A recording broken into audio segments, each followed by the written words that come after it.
The wedding dress burned beautifully. Lena watched the white silk curl and blacken in the fireplace, flames licking at lace that had cost more than most people earned in a year. Her husband, 3 hours married, was in another woman's bed. The contract sat on the marble counter, her father's debts erased, her freedom sold. But here's what Adrian Kane didn't know yet. He hadn't bought a desperate girl. He'd purchased something far more dangerous. If you want to see how a pawn becomes a queen, stay until the end. Hit that like button and drop a comment with your city. I want to see how far this story travels. The champagne had gone flat hours ago.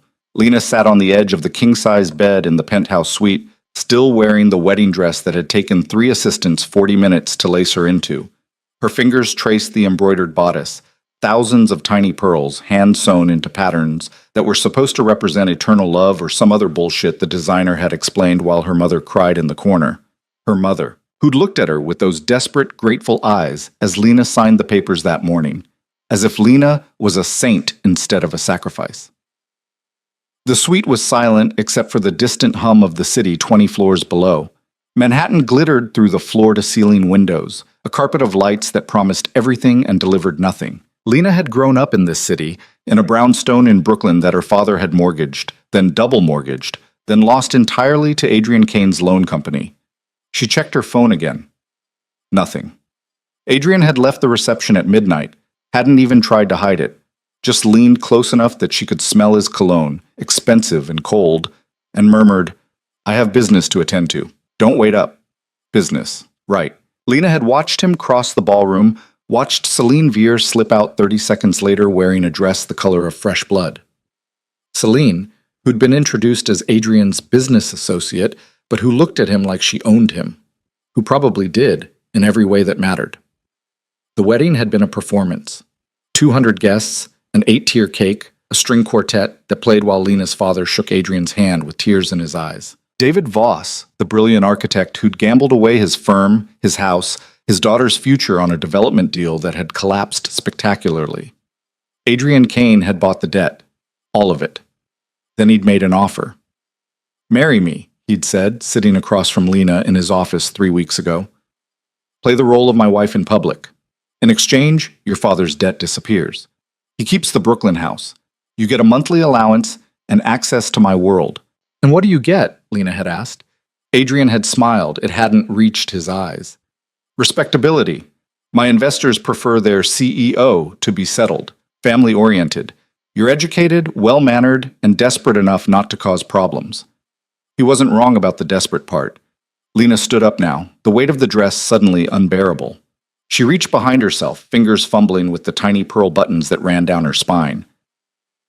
43 buttons. She'd counted while the seamstress fastened them that afternoon, while her mother fussed with her veil and talked about how lucky Lena was, how Adrian Kane was one of the most powerful men in the city, how this was a fairy tale come true. Fairy tales were for children who didn't know better. The buttons wouldn't give. Lena pulled harder, felt one pop off and skitter across the marble floor. Then another. She yanked at the fabric, breathing hard, the bodice constricting around her ribs like a cage. Fuck this. She found scissors in the suite's kitchen, sleek, expensive kitchen that would never be used for actual cooking, and cut herself out. The dress fell in pieces around her feet, thousands of dollars of silk and lace reduced to rags. It felt good. Lena kicked the fabric aside and stood there in the ridiculous lingerie the bridal boutique had insisted was essential. White lace and satin, meant for a wedding night that clearly wasn't happening. She caught her reflection in the darkened window. 23 years old, dark hair still pinned in elaborate curls, makeup perfect, body wrapped in costume pieces for a role she'd never auditioned for. The anger came then. Not hot and explosive, but cold, settling into her bones like ice water. She'd known what this was. Adrian had been clear, but some stupid, naive part of her had hoped, no. Hope was expensive. She couldn't afford it anymore. Lena walked to the fireplace, a massive marble affair that probably cost more than her college tuition. Someone had laid a fire earlier, romantic ambiance for the newlyweds. She grabbed the matches from the mantel and lit it. The flames caught slowly, then built. Lena picked up the pieces of her wedding dress and fed them into the fire, watching the silk curl and blacken. The pearls made small popping sounds as the thread burned away. The veil went up in a whoosh of flame and ash. Better. She found the hotel robe hanging in the bathroom, thick terry cloth that smelled like lavender and money. Wrapped it around herself and poured a glass of whiskey from the suite's bar. Expensive whiskey, smooth enough that it didn't burn going down. The contract sat where Adrian had left it, weighted down by a pen that probably cost more than most people's monthly rent. Lena read it again, even though she'd memorized every clause. Marriage in name only. Public appearances as required. Mrs. Kane will maintain appropriate standards of dress and behavior. No disclosure of the terms of this agreement. Duration? Minimum 3 years, with option to extend or dissolve by mutual consent. There were pages of details about finances, property rights, what would happen in case of death or scandal. What there wasn't, anywhere in the dense legal text, was anything about fidelity, about respect, about not abandoning your brand new wife in a hotel suite while you fucked your mistress. Because Adrian didn't need to promise those things. This wasn't a real marriage. Lena drained the whiskey and poured another. Her phone buzzed. For a second, her heart jumped. Pathetic. She was pathetic. But it was just her mother.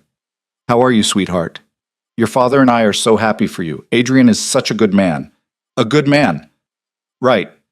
Lena didn't reply. Instead, she opened her laptop and started searching.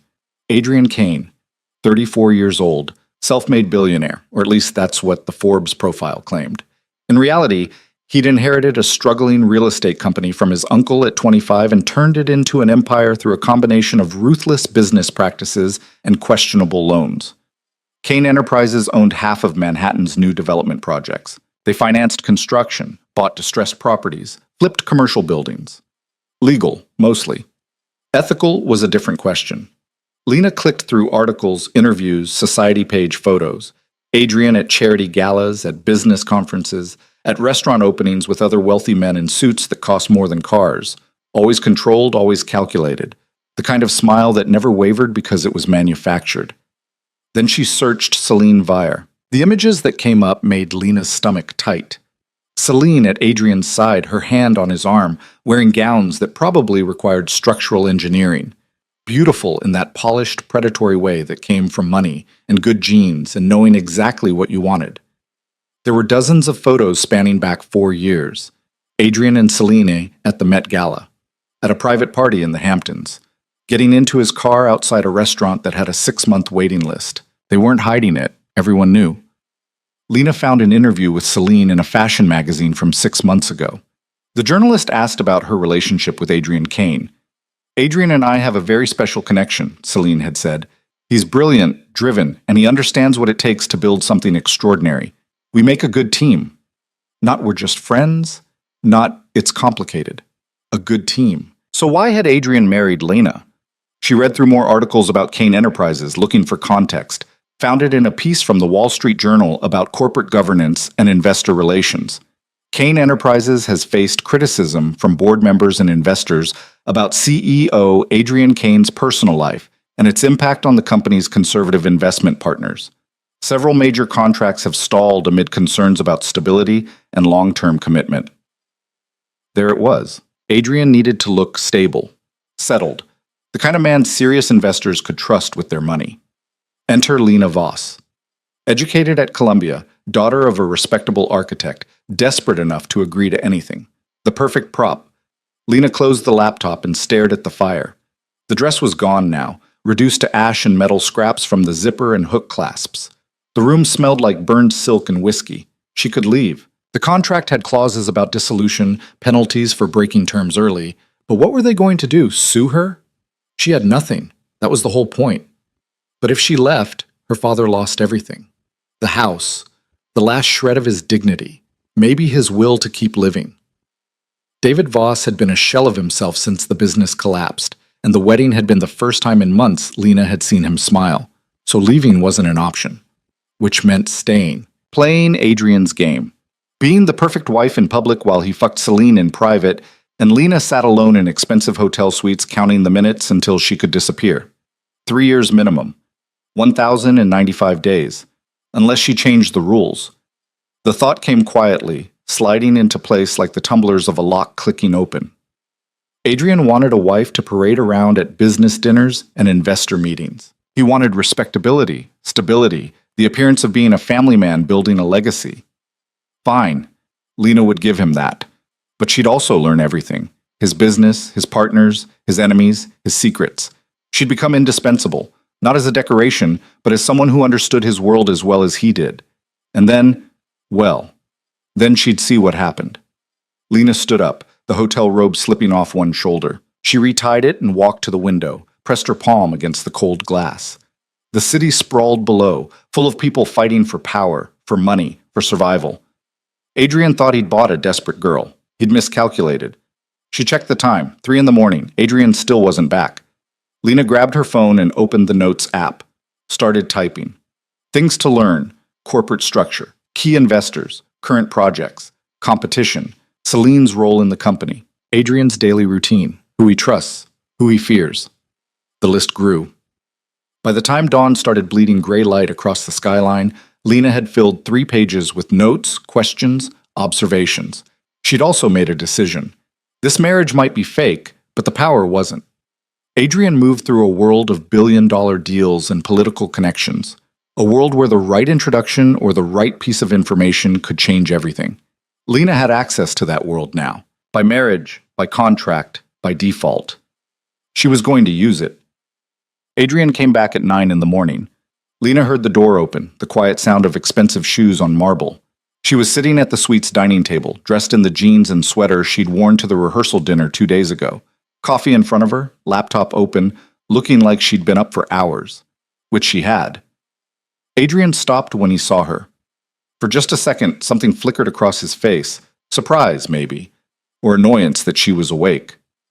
"You're up early," he said. "Wedding night got canceled," Lena replied, not looking up from her screen.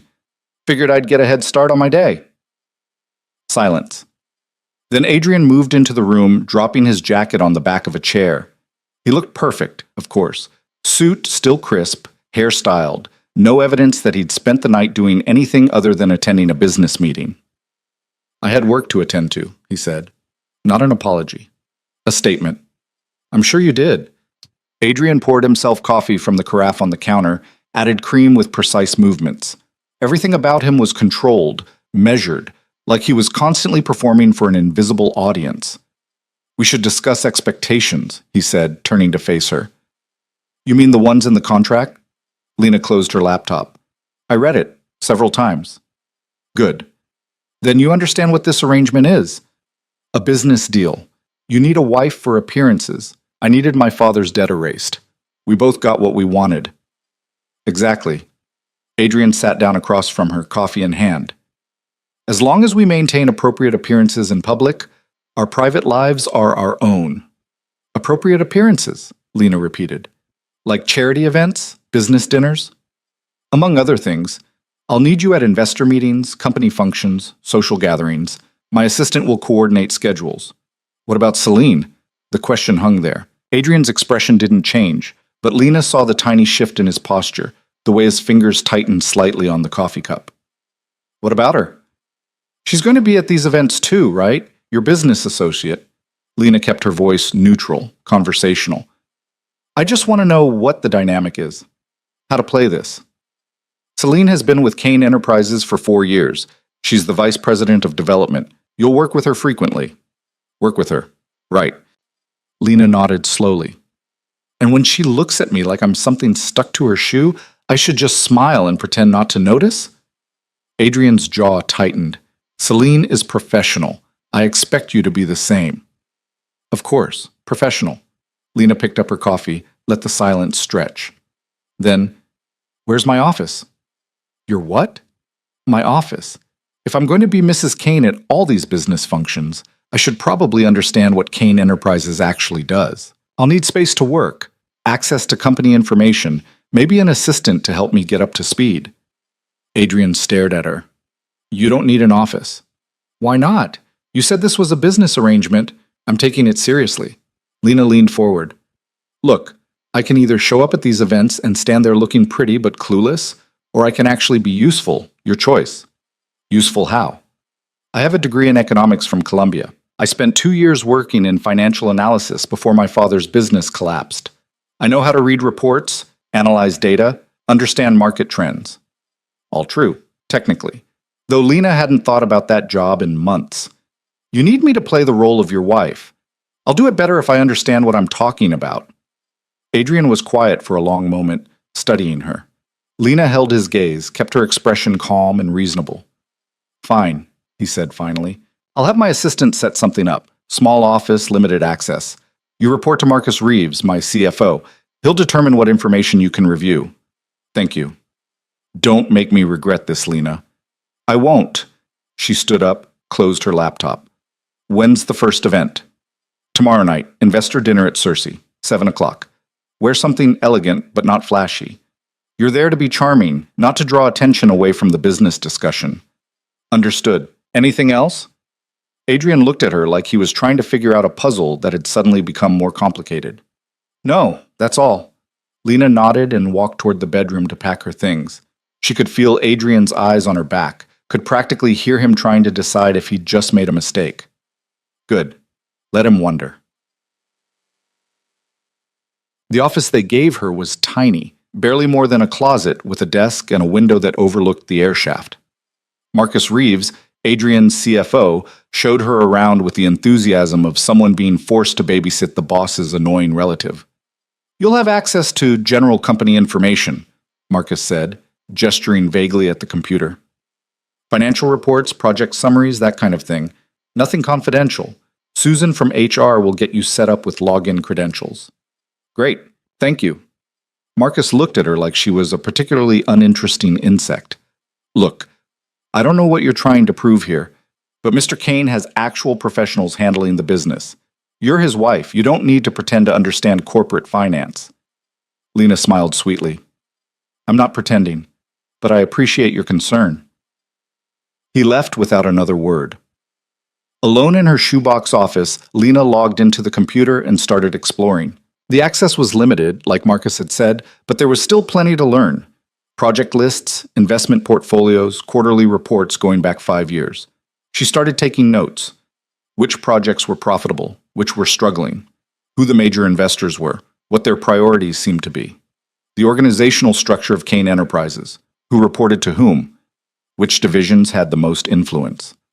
Hours passed. Lena barely noticed, lost in the rhythm of research and analysis. This was something she understood, something she'd been good at before everything fell apart. By the time her computer reminded her it was 6 o'clock, she had 20 pages of notes and the beginning of a map in her mind. Kane Enterprises wasn't just a real estate company. It was a complex web of investments, partnerships, and financial instruments that funneled money through various subsidiaries and holding companies. Some of it looked perfectly legitimate. Some of it looked creative. There were patterns, too. Certain investors who appeared on multiple projects, specific law firms that handled all the paperwork, a consulting company that seemed to exist solely to bill Kane Enterprises for vague advisory services.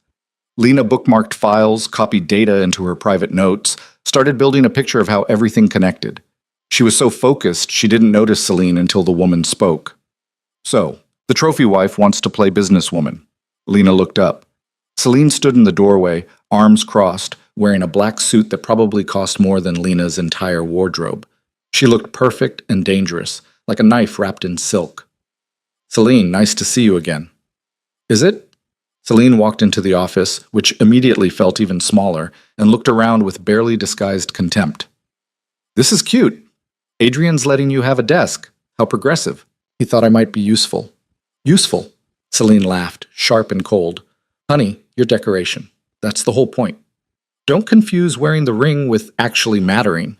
Lena closed her laptop carefully, deliberately, looked up at Celine with the same pleasant expression she'd given Marcus earlier. Is there something you need, or did you just come by to make sure I know my place? Oh, you know your place. Adrian made sure of that. Celine leaned against the desk, too close, invading space. But here's what you might not understand yet. This little arrangement you have, it's temporary. Adrian and I have been together for 4 years. We built Kane Enterprises together. You're just a piece of paper he needed to sign to keep the investors happy. A piece of paper that says Mrs. Kane on it now. For 3 years. Then the contract ends, you get your payout, and everything goes back to normal. Celine's smile was all teeth. So don't get comfortable. Don't start thinking you can actually be part of this. You're a placeholder, nothing more. Lena stood up slowly, forcing Celine to step back. They were the same height, but Lena had spent the last 24 hours running on anger and coffee, and she was done being polite. "You're right," she said quietly. "I'm not part of this yet. I'm new. I don't know all the players or understand all the games, but I learn fast, Celine. And unlike you, I'm not distracted by whatever mess you and Adrian have going on. So maybe don't underestimate the placeholder." Celine's eyes went cold. "Be careful, little girl. You have no idea what you're walking into." "Then I guess I'll find out." They stood there for a moment, two women taking each other's measure. Then Celine smiled again, brittle and false. "See you tomorrow night at dinner. Try not to embarrass yourself."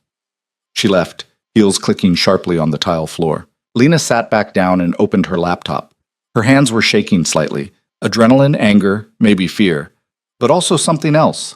Something sharper. She added a new section to her notes. Celine Vire. Position, VP Development.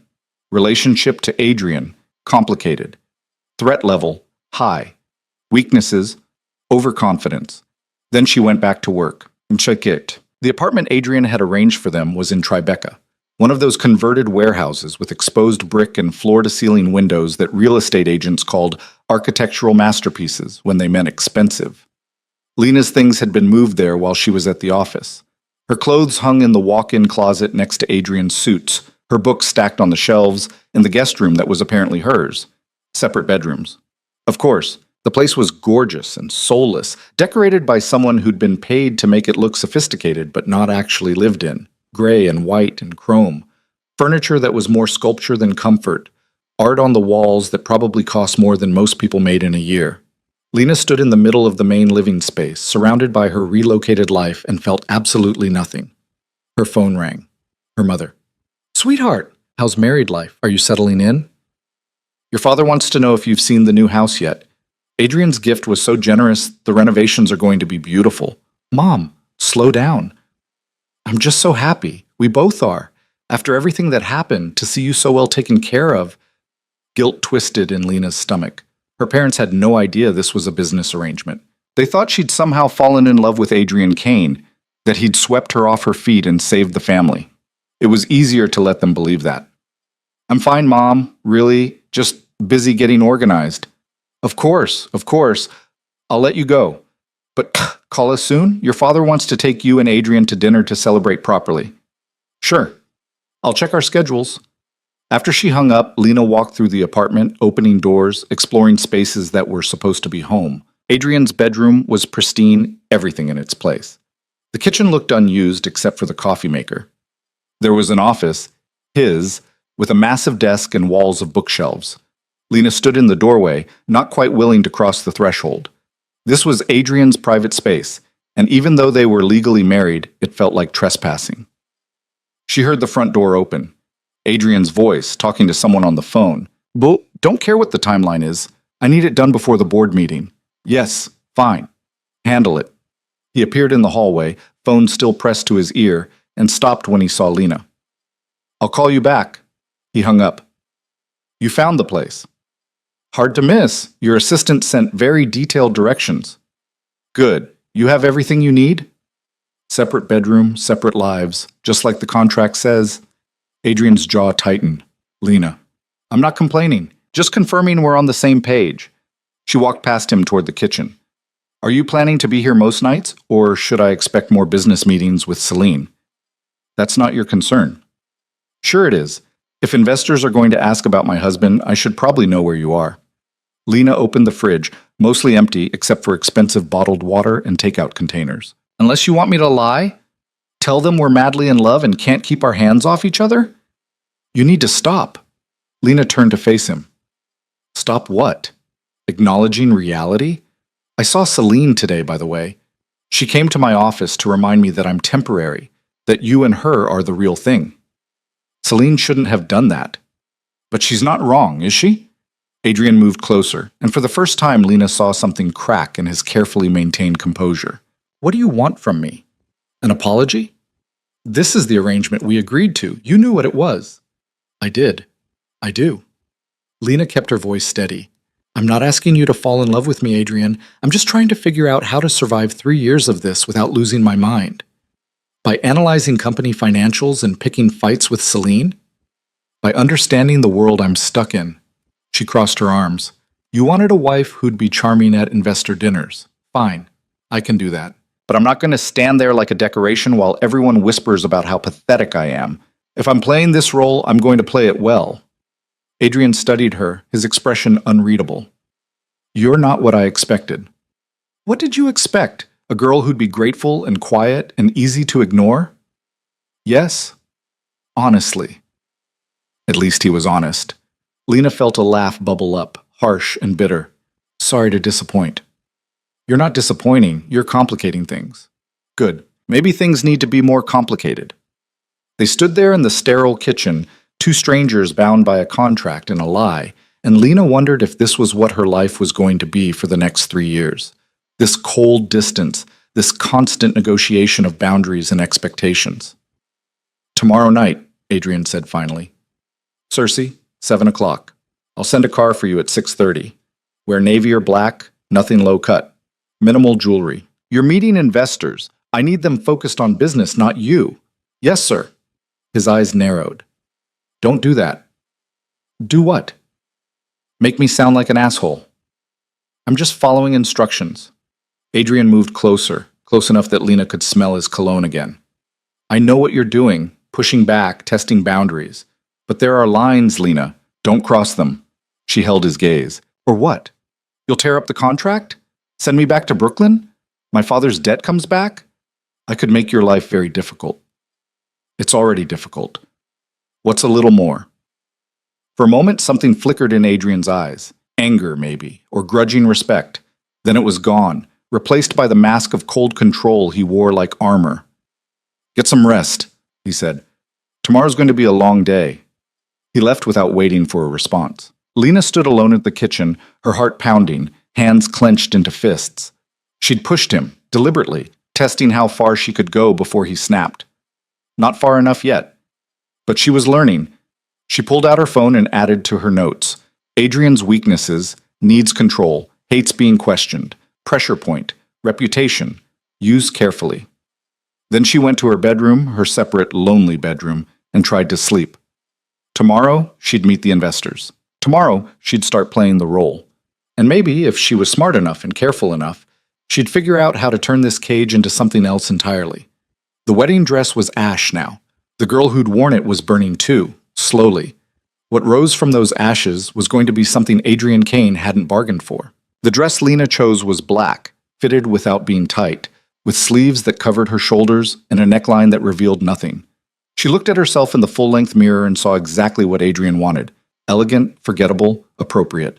Perfect. She added small diamond earrings, borrowed from the jewelry box Adrian's assistant had delivered that morning with a note that said, "For appearances," and slipped on heels that made her legs look longer but weren't so high she'd wobble.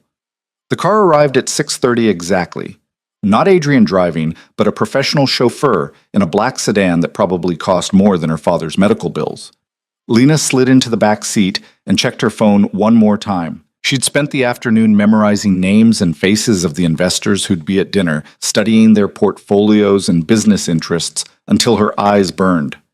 Gregory Hammond, real estate mogul, old money, invested in 3 of Kane's current projects. Wife died 2 years ago, daughter runs a nonprofit. Patricia Chen, venture capitalist, made her fortune in tech before pivoting to property development, known for being ruthless in negotiations. David Strauss, hedge fund manager, newer to real estate, but hungry to expand. Reputation for asking uncomfortable questions. Lena had notes on all of them, tucked away in her mind like ammunition she might need.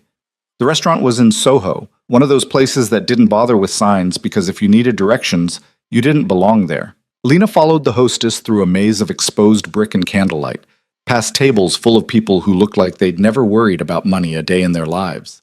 Adrian was already there, standing near a corner table with 3 other people. He saw Lena approach and something shifted in his expression. Not warmth exactly, but acknowledgement. Like she'd passed some invisible test by showing up on time and appropriately dressed. Gentlemen, Patricia, this is my wife, Lena. Adrian's hand settled on her lower back, a gesture that would look intimate to anyone watching. It felt like a brand. Lena, I'd like you to meet some of our key investors. Lena smiled and shook hands, matching names to faces. Gregory Hammond had kind eyes and a firm grip. Patricia Chen looked her up and down in 3 seconds flat, cataloging and dismissing. David Strauss held her hand a beat too long, his smile just slightly off. "Congratulations on the marriage," Patricia said as they all sat down. "Quite sudden, wasn't it?" "When you know, you know." Adrian's voice was smooth, practiced. "I've learned not to waste time." "Smart man," Gregory signaled for wine. "Though I'll admit, I was surprised. You always seemed married to the business." "Even I need balance eventually." They laughed, comfortable and easy, the kind of laughter that came from years of doing deals together. Lena sat quietly, hands folded in her lap, playing the role Adrian had cast her in. Dinner arrived in courses, each plate arranged like art. The conversation flowed around Lena, market trends, zoning regulations, a development project in Queens that was running over budget. She listened carefully, tracking who said what, noting the dynamics. Gregory deferred to Patricia on financial matters. David kept trying to steer conversation toward his own interests. Adrian controlled everything with small redirects and strategic questions, never appearing to dominate, but somehow always at the center. "So Lena," Patricia said during a lull, "what do you do? Besides being Mrs. Kane now, obviously." All eyes turned to her. This was a test. Lena could feel it. "I studied economics at Columbia," she said. "Spent some time in financial analysis before I decided I wanted to understand how companies actually build value rather than just analyzing it from the outside." "And have you?" David asked. "Learned how we build value?" "I'm starting to." Lena took a sip of wine, buying herself a second to think. "Adrian's been generous enough to give me access to some of Kane Enterprises' project files. The Williamsburg development is particularly interesting. The way you structured the financing to minimize risk while maximizing investor returns." Patricia's eyebrows rose slightly. "You've been studying our projects?" "Just trying to understand my husband's work. Is that unusual?" "Most trophy wives don't bother." The word landed like a slap. Lena felt Adrian tense beside her, but she kept her expression pleasant. "I suppose I'm not most wives." "Clearly." Patricia studied her with new interest. "What did you think of the Williamsburg structure?" Lena had prepared for this. She'd spent 2 hours that afternoon breaking down the financing arrangement, understanding how Kane Enterprises had layered investments to create profit at multiple exit points. "It's clever," she said carefully. "Using the mezzanine debt to bridge between the senior loans and equity means you can start generating returns faster. Though I noticed the interest rate on that mezzanine layer is pretty aggressive." "It has to be," David jumped in. "Otherwise the risk isn't worth it." "True. But if the project timeline slips even a little, those interest payments start eating into the profit margin pretty fast." Lena looked at Adrian. "How much cushion is built into the schedule?" For a moment, nobody spoke. Then Adrian's hand found hers under the table, squeezed once, warning or approval, she couldn't tell. "We have contingencies," he said. "Marcus handles those details." "Of course." Lena smiled and took another sip of wine, retreating back into decorative silence. But something had shifted. Patricia was looking at her differently now, like Lena had suddenly become visible. Even Gregory seemed more attentive, asking her opinion on the wine, including her in side conversations. David kept watching her with that too long stare, like he was trying to figure out whether she was interesting or just pretending to be. Dessert came and went, coffee appeared, and with it the real business began. Adrian laid out plans for a new acquisition, a struggling hotel property in Midtown that Kane Enterprises wanted to convert into luxury condos. "The location is perfect," he said, pulling up architectural renderings on his tablet. "Walking distance to Central Park near major subway lines. The building itself is solid, just needs updating." "How much are we talking?" Gregory asked. "Initial acquisition is $43 million, another $30 for renovation and conversion. We'd bring in limited partners at $75 million total, target sale prices around $1,500 per square foot." Patricia was already calculating. "That's what, $210 million in total sales if you hit those numbers?" "Roughly. After costs and fees, investors are looking at 30 to 35% returns over 3 years. "Assuming everything goes perfectly," David said. "What's the risk profile?" Adrian walked them through it. Zoning already approved, contractor lined up, pre-sales agreements in place with a brokerage firm. Every question answered, every concern addressed. He was good at this, Lena realized. Commanding without being aggressive, confident without being arrogant. I'm in for $5 million, Gregory said finally. Same terms as Williamsburg. Patricia nodded. $7 million. But I want quarterly updates, not just annual reports. Done. They both looked at David. He swirled his wine, letting the silence stretch. I'll need to review the full documentation, he said. Have my people look at the numbers. Of course, I'll have Marcus send everything over tomorrow. And I'd like to tour the property, see it firsthand before committing. I can arrange that. Adrian glanced at Lena. Actually, Lena should join us. She has a good eye for spatial flow, and we need to think about how these units will appeal to buyers. Lena's stomach jumped. She hadn't expected this. I'd be happy to, she managed. David smiled. Perfect. Let's say Friday morning, 10 o'clock? After dinner ended and they said their goodbyes on the sidewalk, Adrian's hand returned to Lena's back as they walked to the car. But this time his grip was tighter, more possessive. They didn't speak until they were in the back seat, the privacy screen up between them and the driver. What the hell was that? Adrian asked quietly. What was what? The Williamsburg project, the mezzanine debt analysis. Where did that come from? I told you I was studying the company files. I didn't think you'd actually understand them. He turned to face her. And I definitely didn't expect you to start questioning investment structures at a dinner with our key investors. You put me in that position, Lena said. Patricia called me a trophy wife. Was I supposed to just smile and agree? Yes, that's exactly what you were supposed to do. Well, I didn't, and it worked, didn't it? They took you more seriously after that. Adrian was quiet for a long moment. You could have made me look stupid. But I didn't. This time. He rubbed his temples like he had a headache. Lena, these people aren't playing games. One wrong word, one hint that you don't know what you're talking about, and they'll use it against me. Then it's a good thing I do know what I'm talking about. Do you? Really? Adrian leaned closer, because what you showed tonight was surface knowledge. Impressive for someone who's been studying for a few days, but not deep enough to hold up under real scrutiny. David's going to test you on Friday. He's going to ask questions you might not be able to answer. So help me answer them. What? Lena met his eyes. You wanted me at this property tour. You volunteered me. So help me prepare. Teach me what I need to know so I don't embarrass you. Adrian stared at her like she'd suggested something insane. You're serious. Why wouldn't I be? We're supposed to be a team, at least in public. Teams work together. This isn't a real marriage, Lena. We're not a team. No, but we have the same goal right now, closing this deal, keeping your investors happy, making money. She shifted to face him fully. I can be useful to you if you let me, or I can just be decoration. Your choice. The car pulled up to their building. Adrian sat there, not moving, looking at Lena like he was trying to solve an equation that kept changing. Friday morning, he said finally. 9 o'clock, my office. I'll walk you through the property details and the financial model. Don't make me regret this. I won't. He got out of the car without another word. Lena followed him into the building, into the elevator, into the apartment that still felt like a hotel. They went to their separate bedrooms and closed their separate doors, and Lena sat on her bed with her heart pounding. She'd pushed again. Harder this time. And somehow it had worked. Her phone buzzed. A text from an unknown number. Impressive performance tonight. You're smarter than you look. Be careful. S. Celine. Of course she'd been keeping tabs. Lena deleted the message and lay back on the bed, staring at the ceiling. She had 3 days to prepare for the property tour. 3 days to make sure she could hold her own with David Strauss and his questions. 3 days to prove she wasn't just playing at this.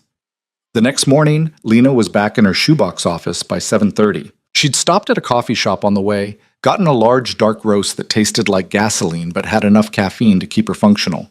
Marcus appeared in her doorway at 8:15, looking annoyed. Mr. Kane wants to see you. Now? Does it sound like a suggestion?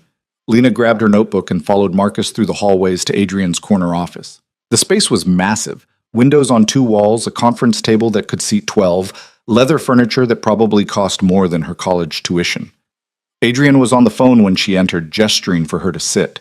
Lena perched on the edge of one of the guest chairs and waited. I don't care what the contractor says. I want it done by end of month.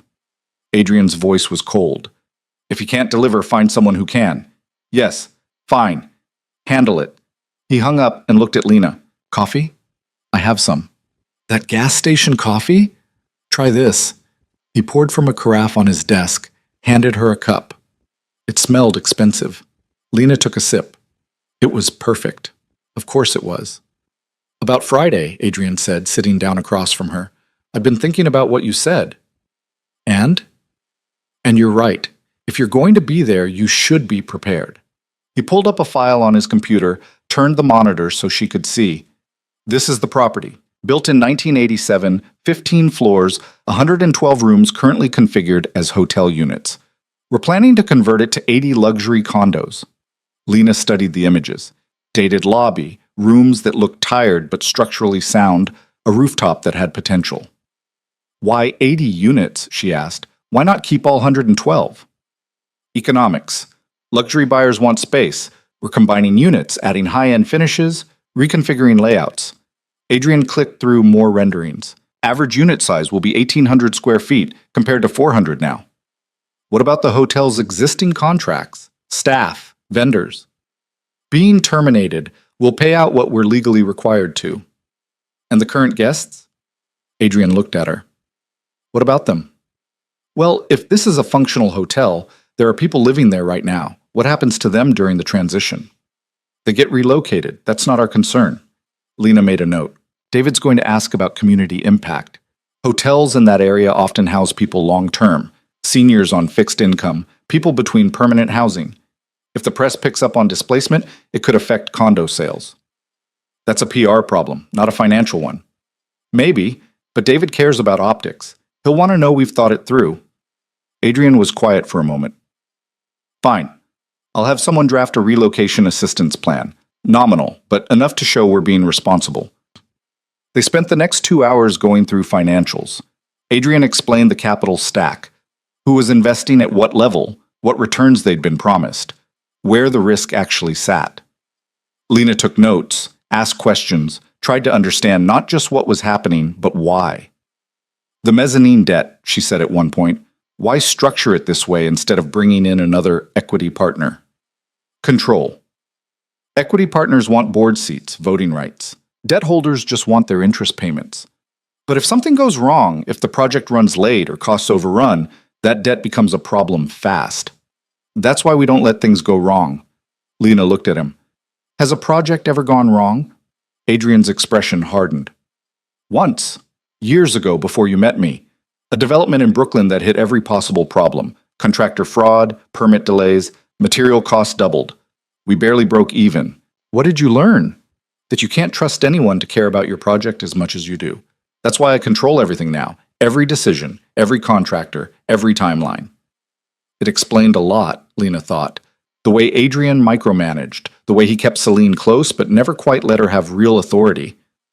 Does Celine know about Friday? Lena asked. Why would she? Because she's VP of Development. Property acquisition is literally her job. Adrian stood up, walked to the window. Celine is busy with other projects. Or you don't want her there. He turned. What's your point? I'm just trying to understand the dynamic. If I'm stepping into her territory, I need to know how to navigate it. This isn't her territory, it's mine. The Midtown property is my deal, my investors, my decision. Okay. Lena stood too, gathering her notes. Then I'll see you Friday, 9 o'clock. She was almost to the door when Adrian spoke again. Lena. She stopped. You did well last night. Better than I expected. It wasn't quite a compliment, but it was close. Lena nodded and left before he could say anything else. The rest of the week passed in a blur of preparation. Lena studied architectural plans, compared the property to similar conversions, researched David Strauss until she could recite his investment history from memory. She barely slept, living on coffee and adrenaline and the stubborn refusal to fail. Thursday night, she was still in her office at 10 o'clock when Celine found her again. Burning the midnight oil. Lena looked up. Celine stood in the doorway wearing a cocktail dress, makeup perfect, like she was coming from somewhere glamorous. Just getting ready for tomorrow. The property tour. Celine walked in, uninvited. I heard Adrian's bringing you along. How cute. It's part of the job. Is it? Because I've been VP of development for 4 years, and Adrian's never once suggested I needed his wife's opinion on property acquisition. Lena saved her work, closed her laptop. Maybe he's trying something new. Or maybe he's trying to keep you busy. Give you something to do so you feel important. Celine perched on the edge of the desk. You know what I think? I think you're playing a game you don't understand. Acting like you're part of this company when really you're just an expensive prop. If that's what you think, why do you keep coming here to warn me off? Celine's smile slipped. Excuse me? You've been to my office twice now, both times to tell me I don't matter, that I'm temporary, that Adrian and you are the real partnership. Lena stood up. If you really believe that, you wouldn't bother. So what are you actually worried about? I'm not worried about anything. Sure you are. You're worried that maybe Adrian sees something in me you didn't expect. That maybe having a wife changes the dynamic between you two. Lena grabbed her bag. I'm not trying to replace you, Celine. I'm just trying to survive. But if you keep coming after me, I will defend myself. With what? Your economics degree and your 3 days of studying company files? With the fact that I'm his wife. Legally, publicly, officially, you're his mistress. That gives me leverage whether you like it or not. Celine's face went cold. You have no idea what you're talking about. Maybe not, but I'm learning fast. Lena walked past her. See you around. She left Celine standing in the office, heart hammering, hands shaking. That had been stupid. Antagonizing Celine was dangerous, especially when Lena still didn't fully understand what the woman was capable of. But it had also felt necessary. Like drawing a line in the sand. At home, Adrian wasn't there. Lena ate leftover takeout standing at the kitchen counter, then went to bed and lay awake staring at the ceiling, running through property details and financial projections and all the ways tomorrow could go wrong. When her alarm went off at 6, she felt like she hadn't slept at all. The property was worse than the photos suggested. The lobby smelled like mildew and old carpet, the elevator creaked ominously, and the hallways were dim even with the lights on. Lena followed Adrian and David through the space, listening as Adrian pointed out structural advantages and talked about the renovation plan. Load-bearing walls are all concrete, Adrian said. Gives us flexibility on interior layouts. We can open everything up, create real flow. What about mechanicals? David asked. HVAC, plumbing? Completely redone. New systems throughout. They toured 3 different floors, looking at units in various states of disrepair. David asked questions constantly, testing Adrian's knowledge of construction costs and timelines. Lena stayed quiet, taking photos, making notes. On the rooftop, David turned to her. So what do you think, Lena? Is this a good investment? Lena looked around. The roof was a disaster. Cracked concrete, ancient air conditioning units, a water tower that probably dated to the building's construction. But the views were extraordinary. Central Park visible to the north, the Empire State Building to the south. The location is incredible, she said. And the bones of the building are solid, but the renovation timeline seems aggressive for the scope of work. How so? 18 months from acquisition to first sales? That means you're gutting 15 floors, installing all new systems, and doing high-end finishes in less than a year and a half. Lena pulled up her notes. I looked at 3 comparable conversions in Manhattan. Average timeline was 24 to 30 months. David looked at Adrian. She has a point. We've built in contingencies, Adrian said, and we're using a contractor who's done this before. Still, if you run over schedule, you're paying carrying costs on a $43 million acquisition. David walked to the edge of the roof, looked out at the city. What if you hit delays? We won't. But if you do? Adrian's jaw tightened. Lena could see him calculating, trying to decide how much truth to share. If we run 6 months over, she said, it costs roughly $800,000 in additional interest and holding costs, but the profit margin is wide enough to absorb that. The bigger risk is if construction issues force a redesign that could push timelines out 18 to 24 months. David turned back to them. So you've modeled for worst-case scenarios? We have, Adrian said. Lena's been helping with the risk analysis. It was a lie. Adrian had never shown her worst-case models, but Lena played along. The key is having flexibility in the financing structure, she said. If you need to extend timelines, you need lenders who won't force a refinance at higher rates. And do you? David asked Adrian. We do. I can show you the loan documents. They went back downstairs, spent another hour in what would eventually be a sales office, going through more details. David kept asking questions, kept pushing, and Adrian kept answering. Lena watched the dance, saw how David was testing not just the deal, but Adrian himself. Finally, David leaned back in his chair. All right, I'm in for 10 million. Same terms as Patricia and Gregory, plus the quarterly reports. Adrian didn't smile, but Lena saw relief flash across his face. Excellent. I'll have Marcus draw up the agreements. Good. And Lena? David looked at her. You should keep doing this. You have good instincts. After David left, Adrian and Lena stood alone in the empty lobby. The building felt haunted somehow, full of the ghosts of all the people who'd stayed there over the decades. That was close, Adrian said quietly. But you got the investment. We got the investment. He looked at her. You saved it, actually. When you brought up the timeline concerns, it gave me credibility. Made it look like I'd thought through the risks instead of just being optimistic. I had thought through the risks. That's not a lie. I know. That's what made it work. Adrian pulled out his phone, checked messages. I need to get back to the office. Are you coming? In a bit. I want to look around a little more. Why? Because this is going to be 80 luxury homes eventually. Someone should remember what it was before. Adrian studied her for a long moment. You're strange, you know that? I've been told. He left, and Lena walked through the building alone. Up the creaking elevator, down hallways that still had room numbers screwed to the doors. She peeked into a few units, unmade beds, personal belongings, signs of people who'd been living here until recently. In one room on the 8th floor, she found a photograph stuck to the mirror. An elderly woman with a small dog, both smiling at the camera. Someone's home, someone's life. Lena took a picture of the photograph with her phone, then carefully removed it from the mirror and put it in her bag. Maybe she could find out who the woman was, make sure the relocation assistance reached her. Maybe she couldn't fix everything, but she could try to make this one thing slightly less cruel. Her phone buzzed. A text from Adrian. Marcus says you need access to the financial models. I approved it. Don't make me regret it. Lena smiled and headed back to the office. The access to the financial models changed everything. Suddenly, Lena could see the full picture of Kane Enterprises, not just the glossy presentations for investors, but the real numbers underneath. Profit margins thinner than they appeared. Projects that were struggling. A pattern of borrowing from new deals to cover shortfalls in old ones.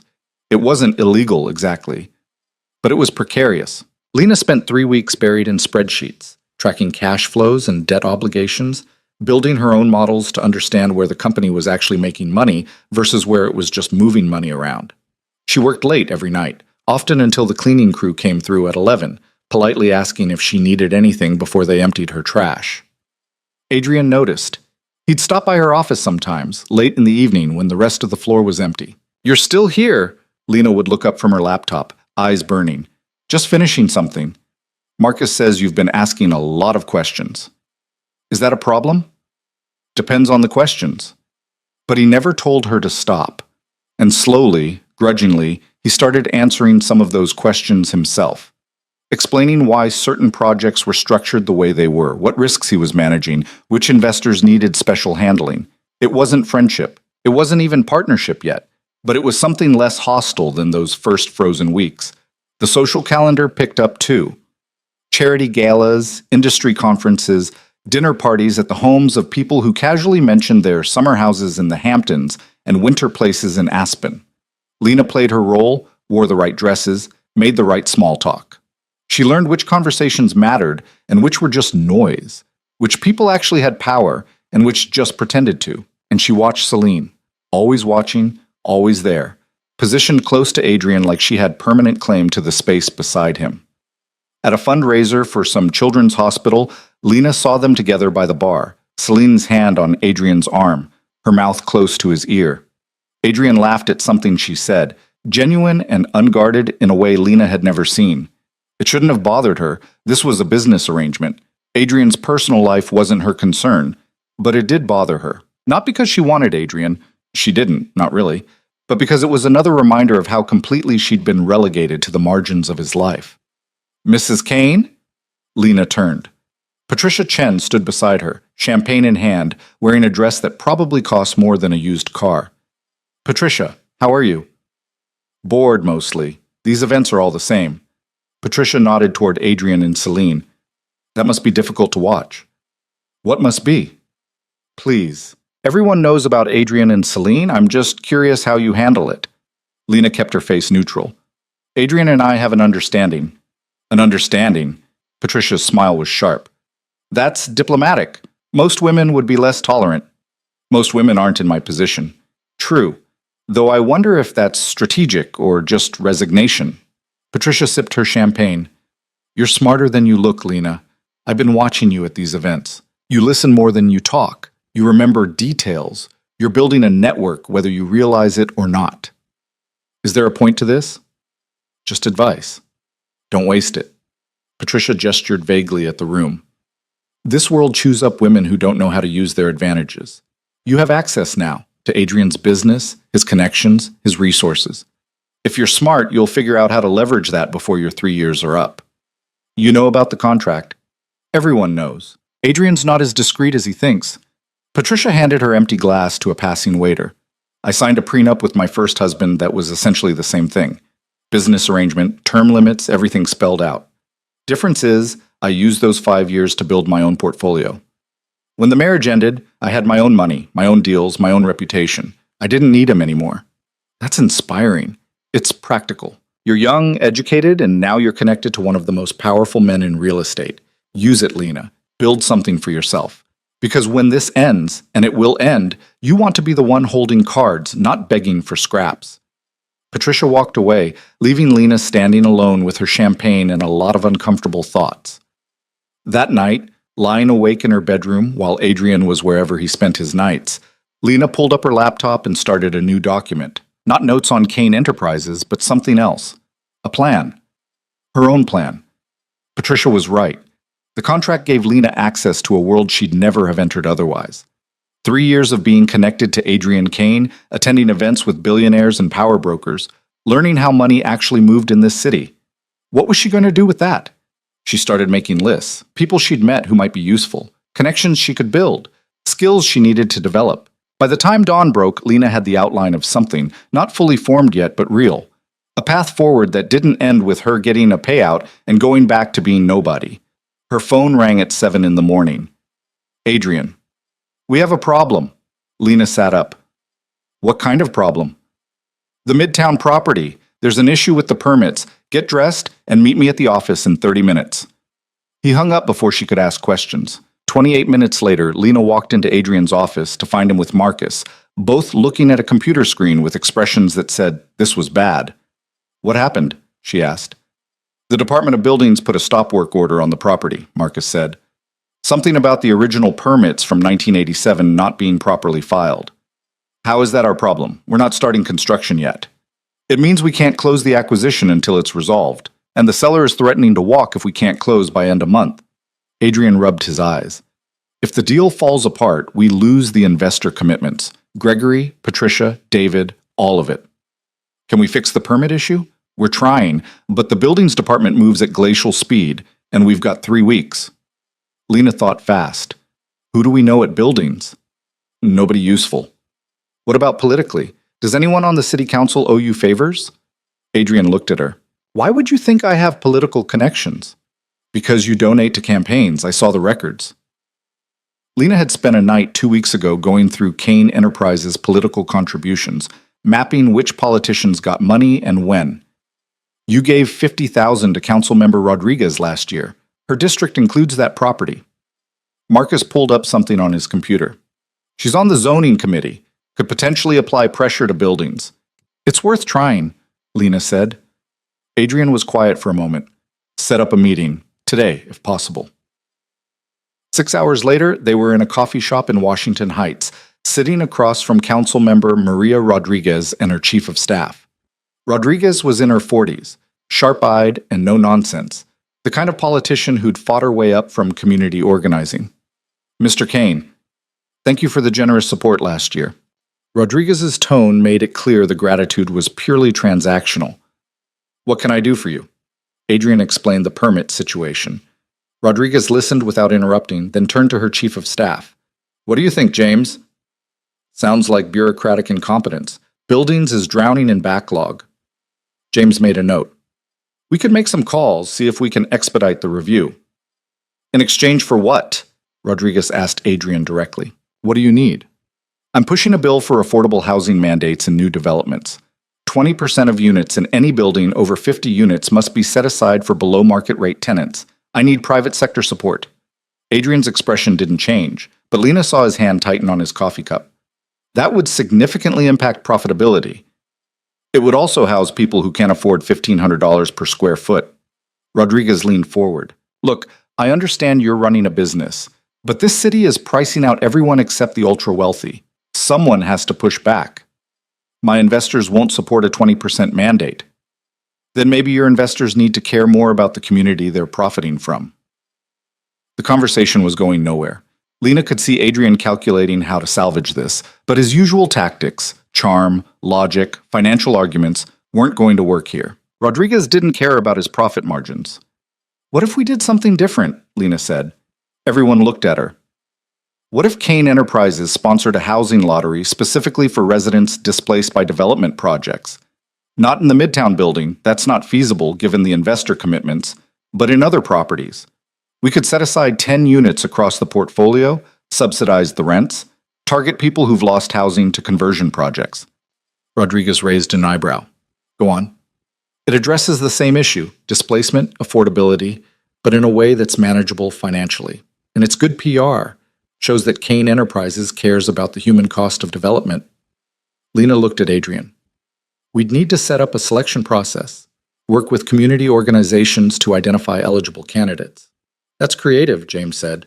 I like it. Rodriguez nodded slowly. 10 units is a start. Make it 15 and I'll make those calls to buildings. Adrian was looking at Lena like he'd never seen her before. 15 units across, how long? 2 years, with option to extend if it's working. Done, Adrian said. They shook hands. Rodriguez made a call right there in the coffee shop, speaking rapid Spanish to someone at the buildings department. When she hung up, she smiled. They'll review your permits within 72 hours. Should be enough time to close your deal. Walking back to the car, Adrian was silent. Lena couldn't read his expression. You're angry, she said. I'm not angry. You're something. He stopped walking, turned to face her. Where did that come from? The housing lottery idea? I've been thinking about it for a while. Ever since the Midtown property tour, seeing that photograph in the hotel room. Lena pulled out her phone, showed him the image of the elderly woman and her dog. These aren't just buildings to some people. They're homes. And we're taking that away. That's not our problem. I know, but it could be our solution. Lena put her phone away. Rodriguez wasn't going to help us for money or favors. She needed something that aligned with her values, so I gave her that. Adrian started walking again. 15 units is going to cost us. Subsidized rent, property management, tenant services. Maybe $150,000 a year, less than what you spend on investor dinners. That's not the point. Then what is the point? He didn't answer until they were in the car, privacy screen up. You changed the terms of my business without asking me. I solved your problem. By committing Kane Enterprises to a social program I never agreed to. Do you want the Midtown deal or not? Adrian looked out the window at the traffic. You're getting comfortable making decisions that aren't yours to make. Maybe. Or maybe you should have made those decisions yourself before letting a problem get this bad. Lena knew she was pushing it, but she was tired of walking on eggshells. You brought me into this company, Adrian. You gave me access to the financials. You took me to investor meetings. You told David I was helping with risk analysis. You don't get to pretend I'm just decoration anymore. I never said you were decoration. You didn't have to. The car pulled up to their building. Adrian got out without another word, leaving Lena sitting alone in the back seat. The driver caught her eye in the rearview mirror. Home, Mrs. Kane? Lena almost laughed. Home. Right. Yeah, thanks.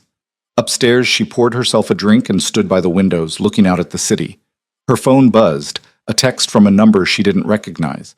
Heard about your meeting with Rodriguez. Clever solution. Almost makes me think you're worth worrying about. Almost. Celine again. How the hell did she know about Rodriguez already? Lena typed back. If I'm not worth worrying about, why do you keep texting me? The response came fast. Because watching you try to matter is entertaining. But don't confuse Adrian's tolerance with approval. He's using you the same way he uses everyone else. At least I know where I stand. Do you? No response after that. Lena finished her drink and went to bed, but sleep wouldn't come. She kept replaying the day. Rodriguez, the housing lottery, Adrian's anger in the car, the way he'd looked at her like she'd crossed some invisible line. Maybe she had, but that line needed crossing. The next morning, Lena was back in her office before 8. She had emails from Marcus about the housing lottery implementation, questions about budget and timeline and which properties to use. She was drafting responses when Adrian appeared in her doorway. We need to talk. Lena saved her work and followed him to his office. He closed the door behind them, which meant this was serious.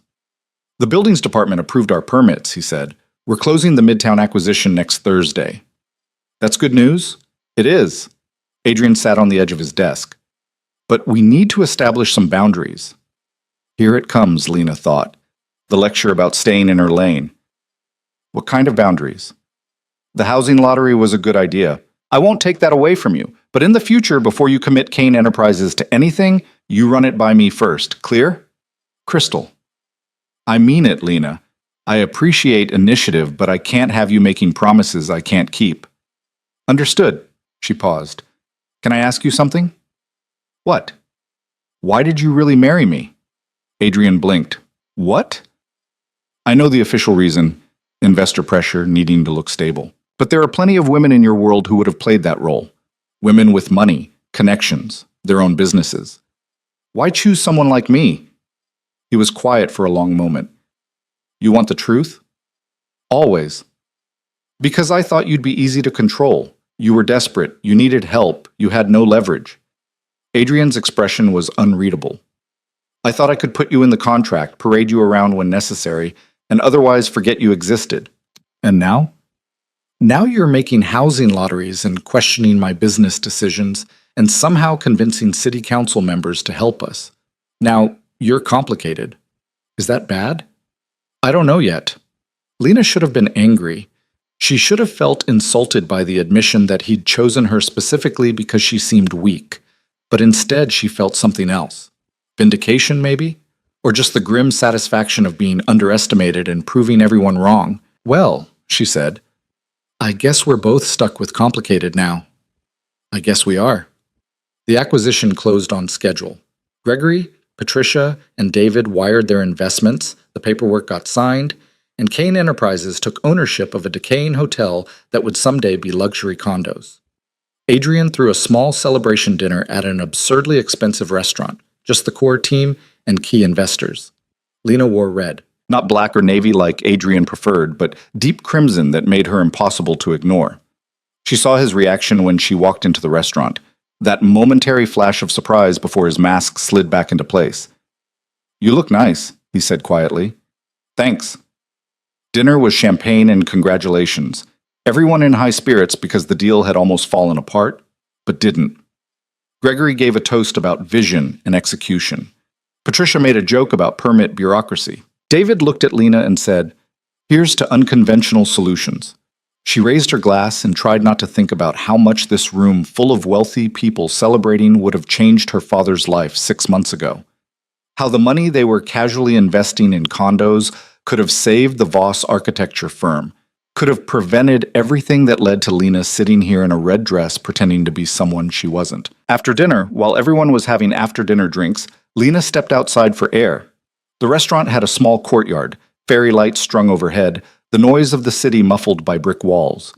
She was checking her phone when she heard voices. Adrian and Celine, just around the corner, out of sight but not out of earshot.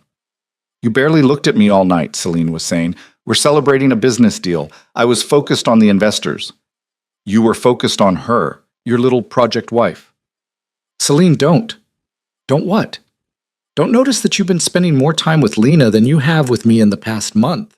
Don't point out that you're letting her make decisions about your company. She helped close this deal. Rodriguez wouldn't have talked to us without Lena's housing lottery idea. So what, she's brilliant now? She's your partner? Celine's voice rose. I've been building this company with you for 4 years, Adrian. 4 years of working 80-hour weeks, of making sacrifices, of being there when things got hard. And you're giving credit to someone who's been here 5 minutes? That's not fair. Isn't it? Or maybe the problem is that I'm seeing exactly what's happening and you don't want to admit it. What's happening, Celine? You're falling for her. Silence. Lena held her breath, pressed against the wall, knowing she should leave but unable to move. That's ridiculous, Adrian said finally. Is it? Because from where I'm standing, it looks like you're spending more time with your fake wife than with the woman you've been sleeping with for 4 years. Lena is helping with business, that's all. Right, business. That's why you couldn't stop watching her tonight. That's why you approved her housing lottery without checking with me first, even though development is my department. You're overreacting, and you're lying to yourself. Celine's voice went cold. You made me a promise, Adrian. You said this marriage was temporary, that it wouldn't change anything between us, but it's changing everything. Nothing's changed. Then prove it. Get rid of her. Fire her from the company. Keep her locked in that apartment playing housewife, whatever it takes, but stop letting her think she matters.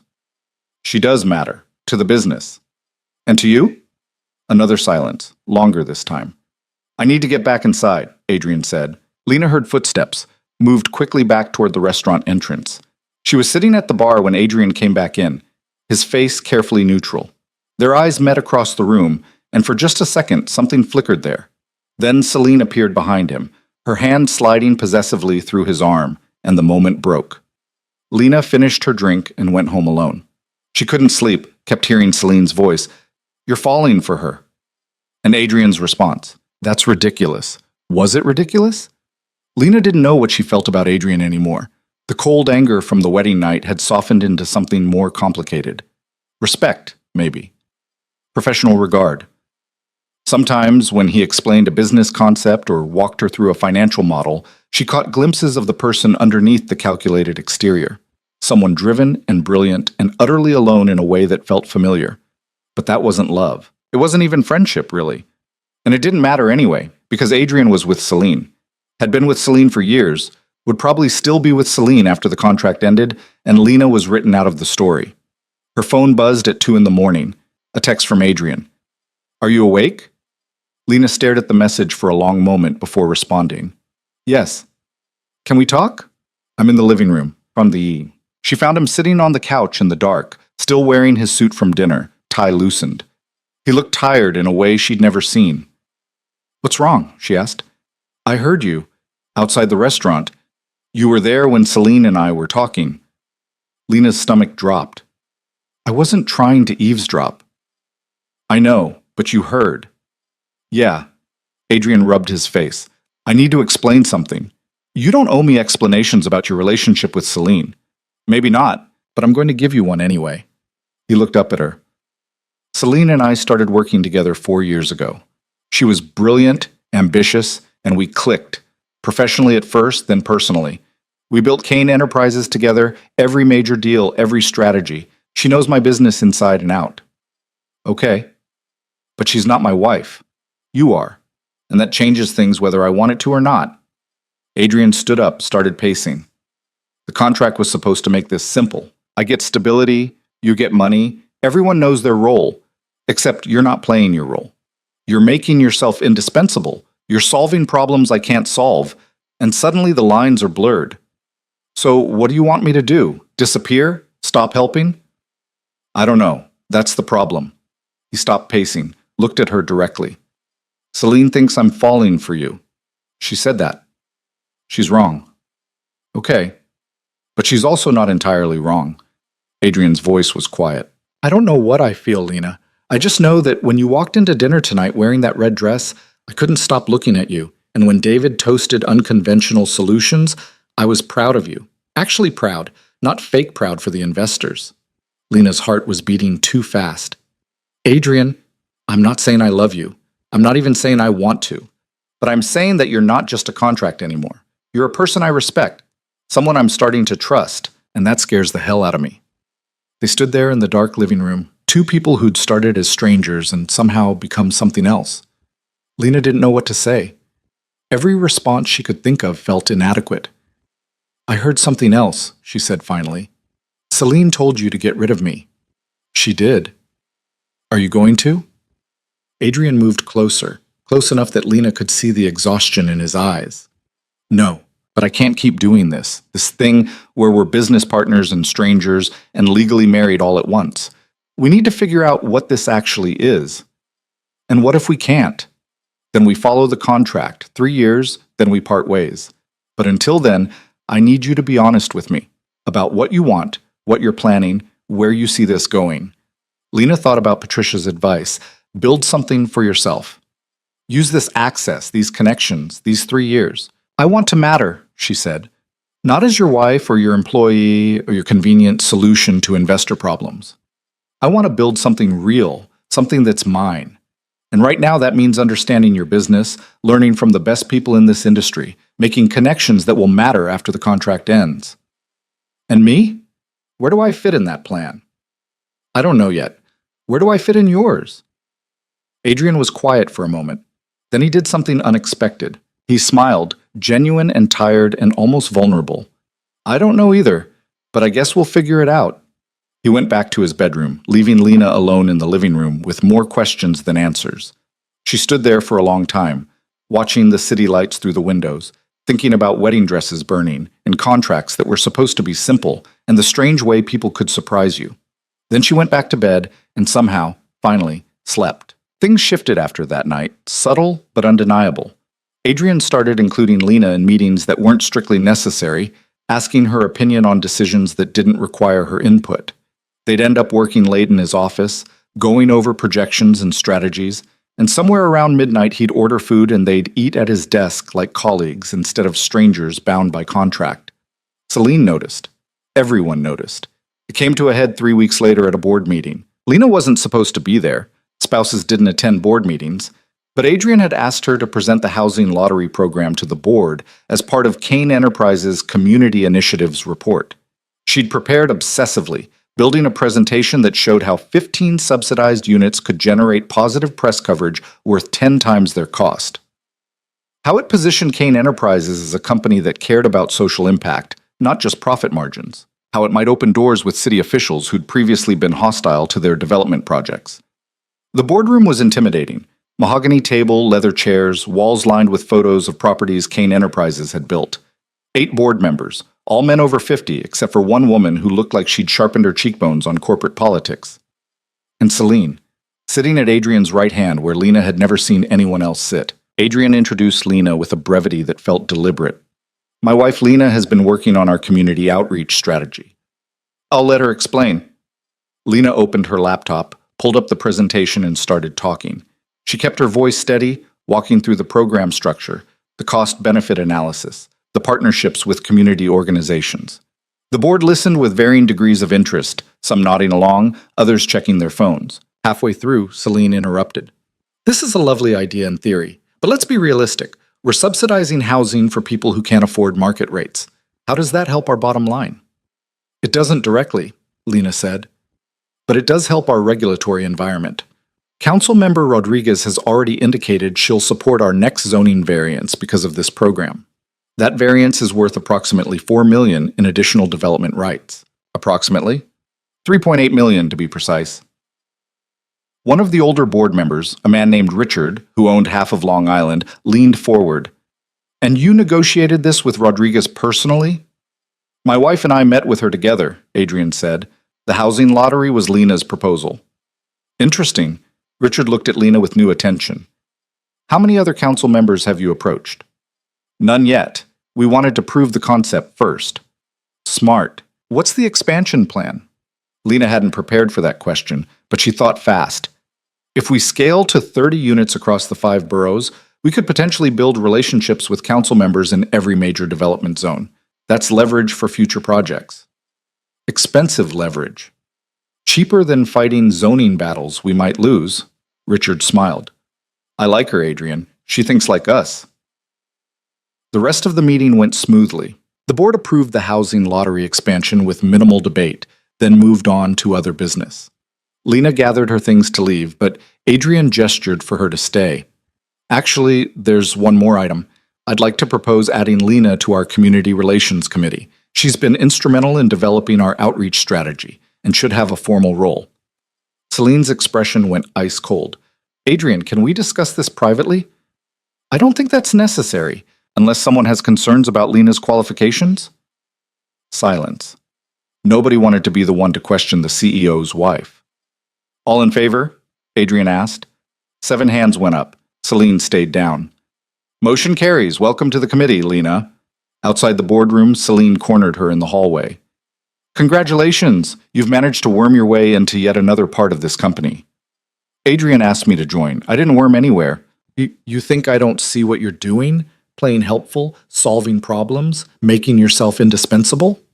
Celine stepped closer, voice dropping to something dangerous. He's only paying attention to you because you're new. A shiny distraction. It won't last. Then why are you worried? I'm not worried. I'm annoyed. You're making this harder than it needs to be. Making what harder?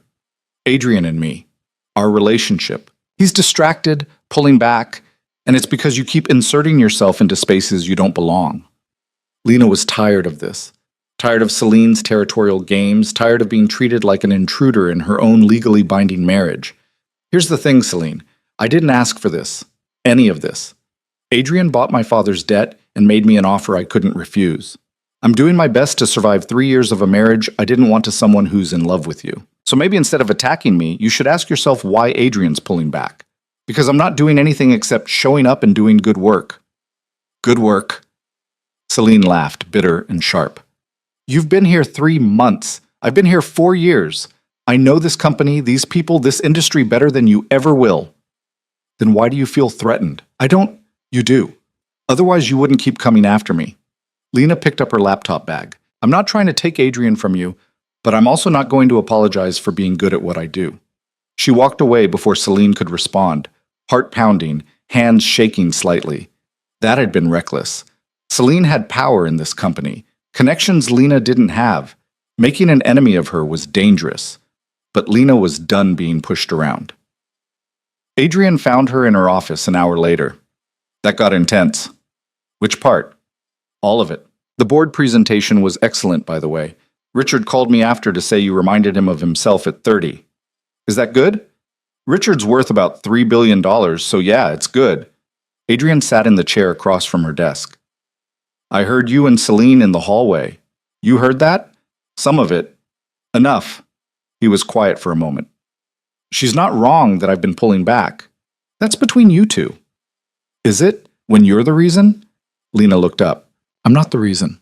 Whatever's happening with you and Celine started before I showed up. I'm just convenient to blame. Maybe. Adrian ran a hand through his hair, messing up the careful styling. I don't know what I'm doing anymore. With her, with you, with any of this. Join the club. It was simpler when you just did what you were told. Sorry to complicate your life. He smiled at that, tired but genuine. No, you're not. No, I'm not. They sat in comfortable silence for a moment, and Lena felt something shift again. These moments kept happening, small breaks in the wall between them, glimpses of something that felt almost like partnership. Dinner tonight? Adrian asked. Actual dinner, just us, not investors or board members or business discussions. I want to talk about something that's not work. You remember how to do that? Probably not, but we can try. They went to a small Italian place in the West Village. The kind of restaurant that didn't look like much from outside, but had been there 40 years and served pasta that made you forget every chain restaurant you'd ever eaten at. Adrian had reserved a corner table, relatively private despite the crowd. How did you find this place? Lena asked after they'd ordered. My uncle used to bring me here when I was a kid. Before he left me the company, before everything got complicated. We'd come here and he'd tell me stories about building his first property, all the mistakes he made. You never talk about your uncle. Because thinking about him makes me wonder if I'm doing this all wrong. Adrian took a drink of wine. He built Kane Enterprises because he loved architecture, loved seeing buildings go from drawings to reality. I took it over and turned it into a money machine. That's not the same thing. But you're successful. By some definitions. He looked at her. Do you remember what you wanted to be when you were younger, before everything fell apart? Lena thought back to college, to the version of herself who'd believed hard work and talent would be enough. I wanted to work in development economics, help design financial systems that actually served communities instead of extracting from them. I had this idea that I could change things, make capitalism work for people instead of against them. What happened? Reality. Student loans, my father's business collapsing, needing to make rent. I ended up in financial analysis because it paid better than nonprofit work. Then even that wasn't enough when everything went bad. Do you regret it, the path you took? Every day? But regret doesn't pay bills. Their food arrived. Fresh pasta, simple sauce, bread that was still warm. They ate and talked about things that had nothing to do with Kane Enterprises. Adrian told her about growing up in Queens, about his uncle teaching him to read blueprints when he was 10. Lena talked about her mother's family in Poland, about visiting Krakow one summer and falling in love with the architecture there. It felt normal, like they were two people getting to know each other, not two people trapped in a contract neither of them had wanted. Can I ask you something? Lena said over dessert. Sure. That night in the apartment when you said you were starting to trust me, did you mean it? Adrian set down his fork. Yeah, I did. Even though I'm complicated? Because you're complicated. Simple would be easier, but it wouldn't be real. He looked at her carefully. Can I ask you something? Fair's fair. What do you want from this marriage? Not the contract terms or the financial arrangements. What do you actually want? Lena had been asking herself that question for weeks. I want to matter. I want to build something that lasts beyond 3 years and a payout. I want to look back at this time and see that I didn't just survive. I grew. And me? Do I fit into that anywhere? It was the second time he'd asked that question. This time, Lena had a better answer. I don't know yet, but I'd like to find out. Adrian's phone rang. He glanced at it and his expression changed. I need to take this. It's Marcus. He stepped outside. Lena watched through the window as he talked, saw his posture shift from relaxed to tense in seconds. When he came back, his face was grim. We have a problem. A big one. What happened? Someone leaked our financial statements to a business journalist. The real numbers, not the cleaned-up versions we show investors. They're publishing an article tomorrow about how Kane Enterprises is over-leveraged and using risky financial structures. Lena's stomach dropped. How bad? Could tank our stock price, spook investors, maybe trigger loan covenants that force us to restructure debt. Adrian threw cash on the table. We need to get back to the office. Now! The Kane Enterprises office at 10 at night was eerily quiet. Just Adrian, Lena, Marcus, and a handful of lawyers who'd been called in for emergency damage control. They gathered in the conference room, everyone looking exhausted and worried. How did this happen? Adrian asked. We don't know, Marcus said. The journalist has documents that should have been secure. Internal financial models, debt schedules, investor agreements. Who has access to those files? Senior management. Me, you, Celine, a few directors. Marcus looked uncomfortable. And Lena, since you gave her financial model access. Everyone turned to look at her. Lena felt her face go hot. I didn't leak anything. I'm not saying you did. I'm just stating facts about access. Well, state some other facts, like who else might have motive to sabotage this company. One of the lawyers cleared his throat. Actually, we should discuss motive. Mrs. Kane, your father's firm competed with Kane Enterprises on several projects before it collapsed, correct? What does that have to do with anything? Just establishing whether you might have reasons to want Kane Enterprises to suffer losses. Adrian stood up abruptly. Enough. Lena didn't do this. How can you be sure? Because I know her, and because whoever leaked this had to understand which documents would be most damaging. Lena's been studying our financials, but she doesn't have the industry experience to know what would hurt us most. Unless someone told her what to leak, the lawyer said. Like who? Like a competitor who wanted inside information. Like someone who had access to your wife and might manipulate her into... Get out! Adrian's voice was cold. You're fired. Get out of this office. The lawyer looked shocked. Mr. Kane, I said get out. After the lawyer left, Adrian turned to the rest of them. Anyone else want to accuse my wife of corporate espionage? Silence. Good. Let's focus on actual solutions. Marcus, can we find out who the journalist's source was? I can try, but if they're protecting their source, we might not be able to force it. What about the article itself? Can we stop publication? Not unless we can prove defamation. And if the numbers are accurate, which they are, we don't have grounds. Adrian paced the conference room. Then we need to get ahead of it. Issue our own statement before the article drops. Control the narrative. Saying what? Marcus asked. that Kane Enterprises has aggressive but legal financial structures designed to maximize investor returns, that our debt levels are within industry norms, that we've never missed a payment or failed to deliver a project. That's defensive. It'll make us look guilty. Then what do you suggest? Nobody had an answer. Lena sat quietly, mind racing. Who would leak this? Someone with access to sensitive files, someone who knew enough about the business to pick the most damaging information, someone with a reason to want Kane Enterprises hurt, someone like Celine. The thought hit her like cold water.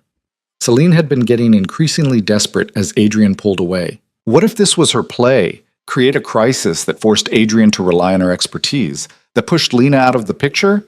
But accusing Celine without evidence would be insane. Adrian might be defending Lena now, but he'd been with Celine for 4 years. He trusted her. I have an idea, Lena said. Everyone looked at her. What if we don't fight the article? What if we embrace it? Embrace bad press about our finances. Marcus looked incredulous. Hear me out. The article is going to say we're over-leveraged and taking risks. Fine. We acknowledge that, but we frame it as aggressive growth strategy. We show how every one of those supposedly risky structures has generated above-market returns. We turn the narrative from Kane Enterprises is reckless to Kane Enterprises takes calculated risks that pay off. That's still defensive, one of the other lawyers said. Not if we announce something big at the same time, something that shows we're not scared, that we're doubling down. Lena looked at Adrian. What's the biggest project you've been considering but haven't pulled the trigger on? Adrian was quiet for a moment. There's a development site in Hudson Yards, 40-story mixed-use tower, offices, and residential. I've been negotiating with the landowner for 6 months but haven't committed because the numbers are tight. How tight? Would require a $200 million equity raise, risky given current market conditions. But if it works, could generate $300 million in profit over 5 years. Lena leaned forward. Then announce it, tomorrow, right after the article drops. Issue a press release saying Kane Enterprises is moving forward with its largest project ever. Show that we're not retreating, we're expanding. That's insane, Marcus said. We don't have the financing lined up. We'd be announcing a project we can't actually fund. So line up the financing. Fast. Lena looked around the table. You have 48 hours. Call every investor, leverage every relationship, make it happen. And if we can't? Then we look like idiots and the company probably collapses. Lena kept her voice steady. But if we don't do something bold, the article kills us anyway. At least this way we control the narrative. Adrian was looking at her with an expression she couldn't read. Then he turned to Marcus. Do it. Call everyone. I want commitment letters for $200 million by Thursday. Adrian, this is... I know what it is. Do it anyway. The room emptied slowly, everyone heading off to start making calls. Lena stayed behind, gathering her notes, trying to process what had just happened. That was either brilliant or completely reckless, Adrian said. Probably both. If this doesn't work, if we can't raise the money, Kane Enterprises is finished. I know. And you suggested it anyway. Lena met his eyes. You asked what I wanted from this marriage. I want to matter. That means taking risks when it counts. Adrian moved closer. You realize everyone in this building is going to blame you if this fails. I can handle it. Can you? Because this isn't analyzing spreadsheets or planning housing lotteries. This is bet the company stakes. I know that too. Lena's voice was steady despite her racing heart. Do you trust me or not? The question hung between them. Outside the windows, the city glittered with thousands of lights. Millions of people who had no idea a real estate empire might be collapsing. Yeah, Adrian said finally, I trust you. Then let's make this work. They spent the next 2 days in controlled chaos. Adrian and Marcus called investors, pushing for commitments. Lena worked with the PR team on messaging, crafting press releases that positioned the Hudson Yards project as a bold expansion rather than desperate scrambling. They barely slept, living on coffee and takeout, working until their eyes burned. The article dropped Wednesday morning. The headline was worse than they'd expected. Kane Enterprises' House of Cards, how one CEO's risk addiction could topple a real estate empire. The journalist had done their homework. Every over-leveraged project, every creative financing structure, every thin profit margin was laid out in painful detail. The article stopped just short of calling Adrian a fraud, but the implication was clear. Kane Enterprises stock dropped 12% in the first hour of trading. Jesus Christ, Marcus muttered, watching the numbers fall on his computer screen. Issue the press release, Adrian said. Now! The press release went out at 10 a.m. Kane Enterprises announces $500 million, Hudson Yards development, largest project in company history. Lena watched social media and news sites obsessively. The initial reaction was skeptical. Analysts calling it a desperate move, investors questioning the timing. But by noon, something shifted. A few business journalists started writing positive coverage, noting that announcing a major project while under fire showed confidence.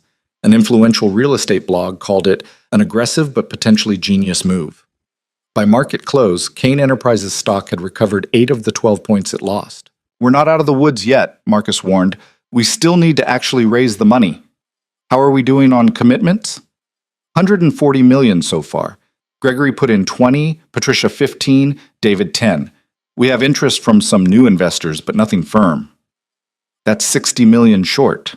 I know.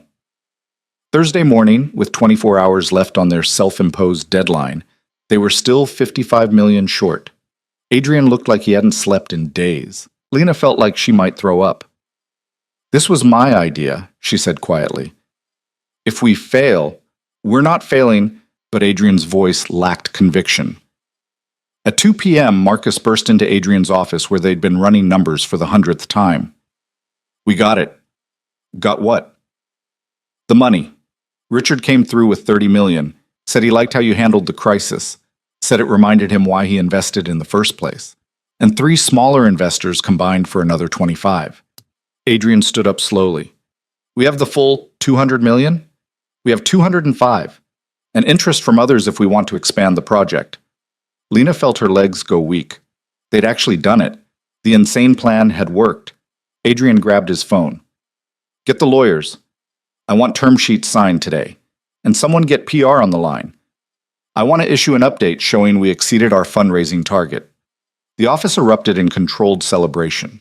People who'd looked terrified 48 hours ago were smiling, congratulating each other, talking about how they'd always believed in the plan.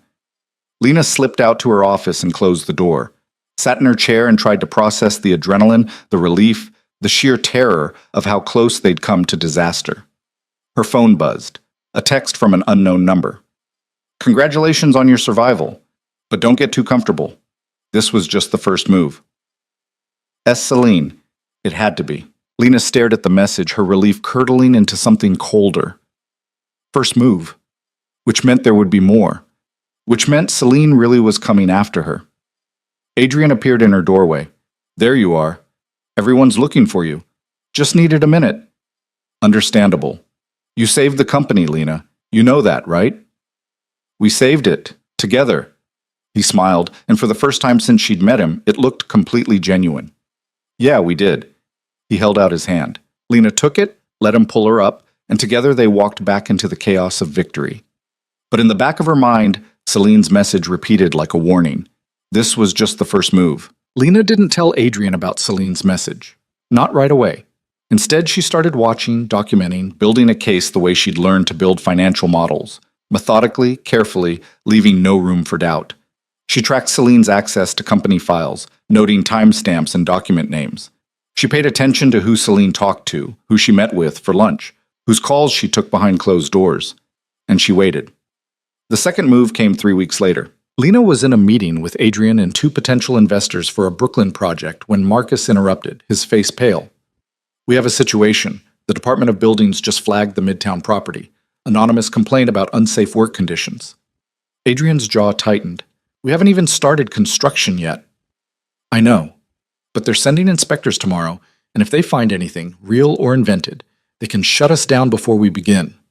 The investors exchanged glances. One of them, a hedge fund manager named Caroline, spoke up. This is the property that was in the news? The one where you had permit issues?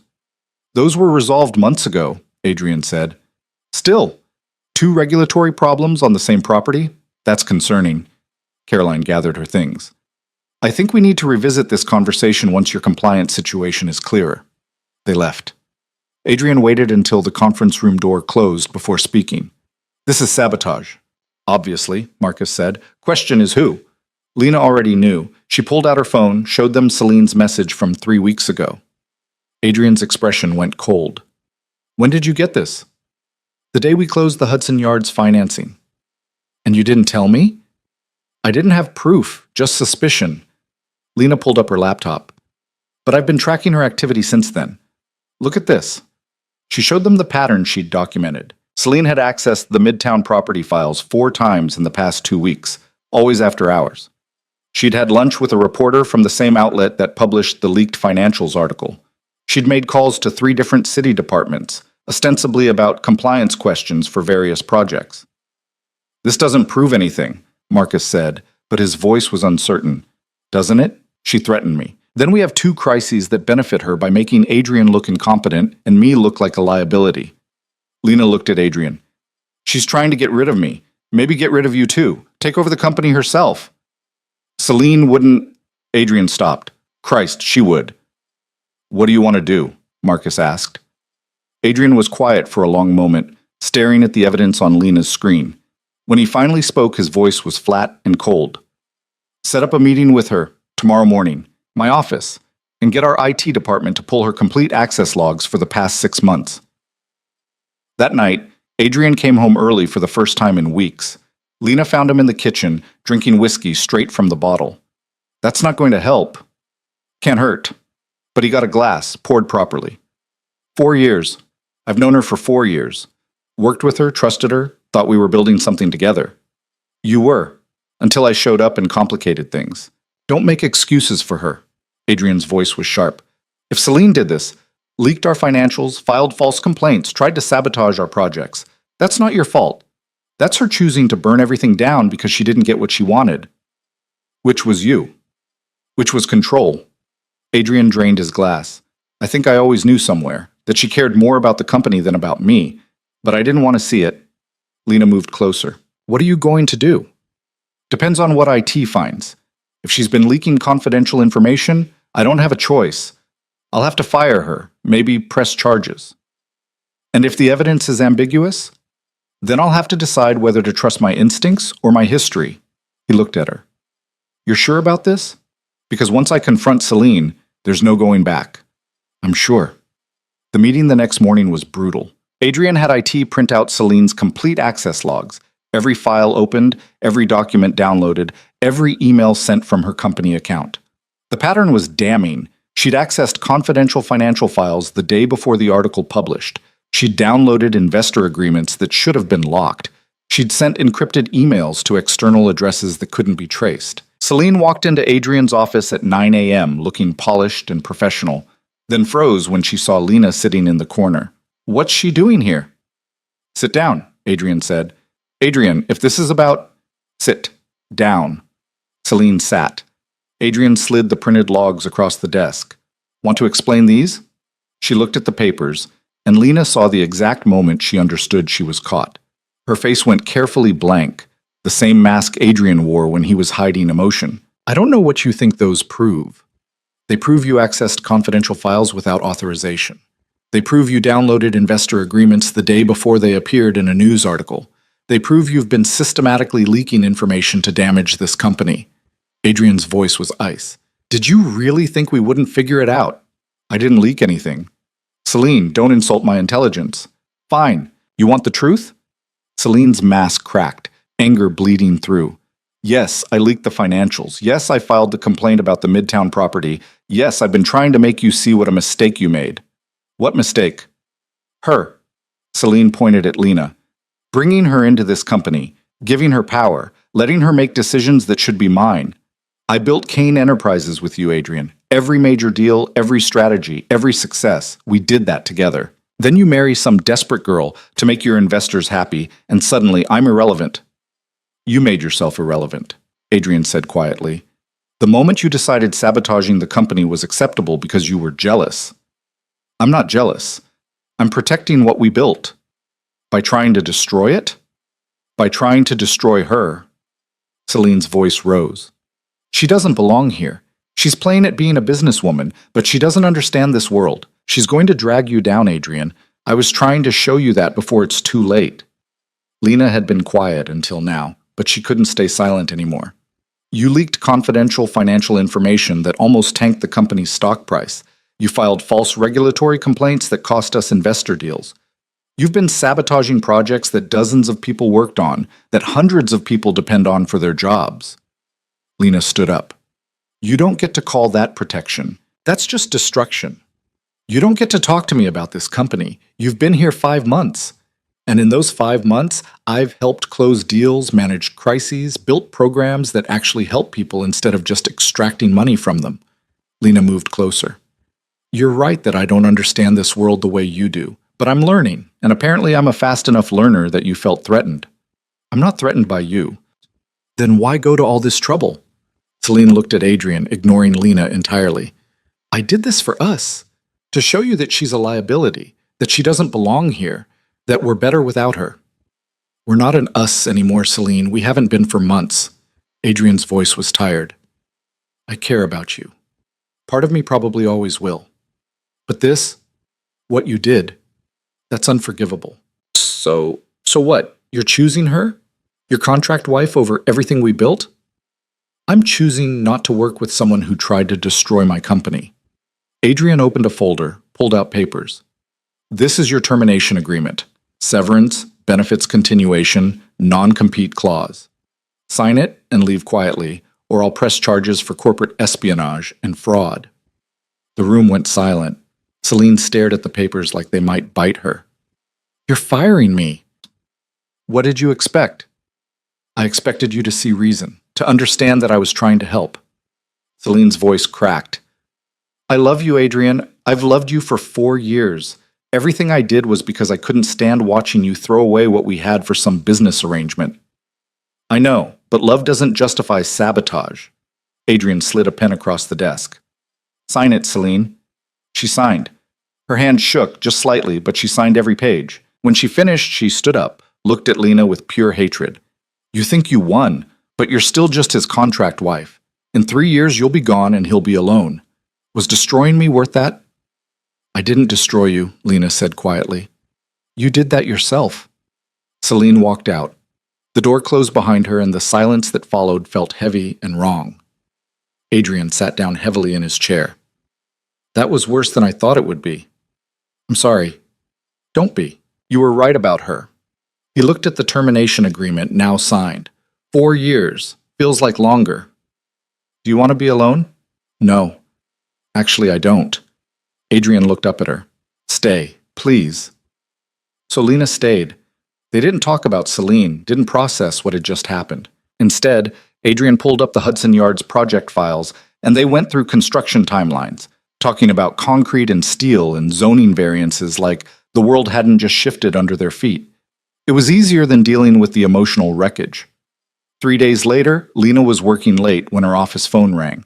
Internal line, extension she didn't recognize. This is Lena. Mrs. Kane, this is Jerry from security. We have a situation on the 15th floor. Miss Vire is here trying to access her old office. She's not being cooperative. Lena's stomach dropped. I'll be right there. She found Celine in the hallway outside what used to be her office, arguing with 2 security guards. Celine looked different, hair not quite as perfect, makeup slightly smudged, wearing jeans instead of her usual designer suits. Let me in. I just need to get my things. Ma'am, your access was revoked. You need to leave the building. I built this company. I have a right to Celine. She turned, saw Lena, and her expression went from desperate to furious. Of course they called you, the new queen of Kane Enterprises. You're not supposed to be here. The termination agreement was clear. I know what it said. I just need 10 minutes to get my personal items. Your personal items were packed and sent to your apartment yesterday. There's nothing here for you. Celine laughed, high and brittle. Nothing here for me. That's perfect. 4 years and there's nothing here for me. That's not what I meant. Yes, it is. You're right, actually. I don't belong here anymore. Celine moved closer, lowered her voice so only Lena could hear. But neither do you. You're playing house in a marriage that's not real, working for a company that's not yours, trying to be someone you're not. And when the 3 years are up, you'll leave with your payout, and Adrian will realize he threw away someone real for someone temporary. Maybe. Or maybe I'll stay. Why would you stay? You hate this world. I did, but I'm learning to navigate it. Lena kept her voice level. You could have two, Celine. Like, Adrian wasn't asking you to disappear. He just needed space to figure out what he wanted. And what he wanted was you. What he wanted was not to be manipulated and sabotaged by someone he trusted. Celine's eyes filled with tears, which she blinked away furiously. I hope you're worth it. I hope you're worth everything I lost. I hope so too. The security guards escorted Celine to the elevator. Lena watched her go, feeling something between pity and relief. It could have been her, she realized. If she'd chosen to compete with Celine openly, to play the same games, to sabotage and scheme, but she'd chosen differently, and that made all the difference. That night, Adrian was waiting for her at the apartment. I heard about Celine. News travels fast. Security called me. Are you okay? I think so. She's not okay, though. I know. Marcus talked to her lawyer today. She's not contesting the termination, but she's in bad shape. Adrian poured 2 glasses of wine, handed one to Lena. I feel like I should fix it somehow. But I don't know how. You can't fix other people's choices. That sounds like something you've had to learn the hard way. My father. After his business collapsed, I kept thinking if I just worked harder, made more money, found the right solution, I could fix everything. Lena took a drink of wine. But the problem wasn't money. It was that he'd made choices that had consequences, and I couldn't undo those. How is your father? You don't talk about your family much. Better, actually. The house renovations are almost done, and he's started consulting again. Small projects, nothing too stressful. Lena smiled slightly. My mother calls every week to tell me how lucky I am to have married you. Lucky, right. She doesn't know about the contract. She thinks we're in love. Adrian was quiet for a moment. Are we? In love? The question caught Lena off guard. She looked at him, really looked, and tried to figure out what she felt. Respect, definitely. Trust, growing stronger every day. Something warmer than friendship, but less certain than love. I don't know, she said honestly. I know I care about what happens to you. I know I want this company to succeed, partly because you built it, but partly because I've built something here too. I know when you defended me in that board meeting, it meant something. But is that love? Is what you feel for me? Adrian set down his wine glass. I think I'm falling for you. I didn't want to. The contract was supposed to keep everything clean and simple. But you're not clean or simple, Lena. You're complicated and stubborn, and you challenge me constantly. And somewhere along the way, that stopped being annoying and started being what I looked forward to every day. Lena's heart was racing. Adrian, I'm not asking you to feel the same way. I'm just being honest.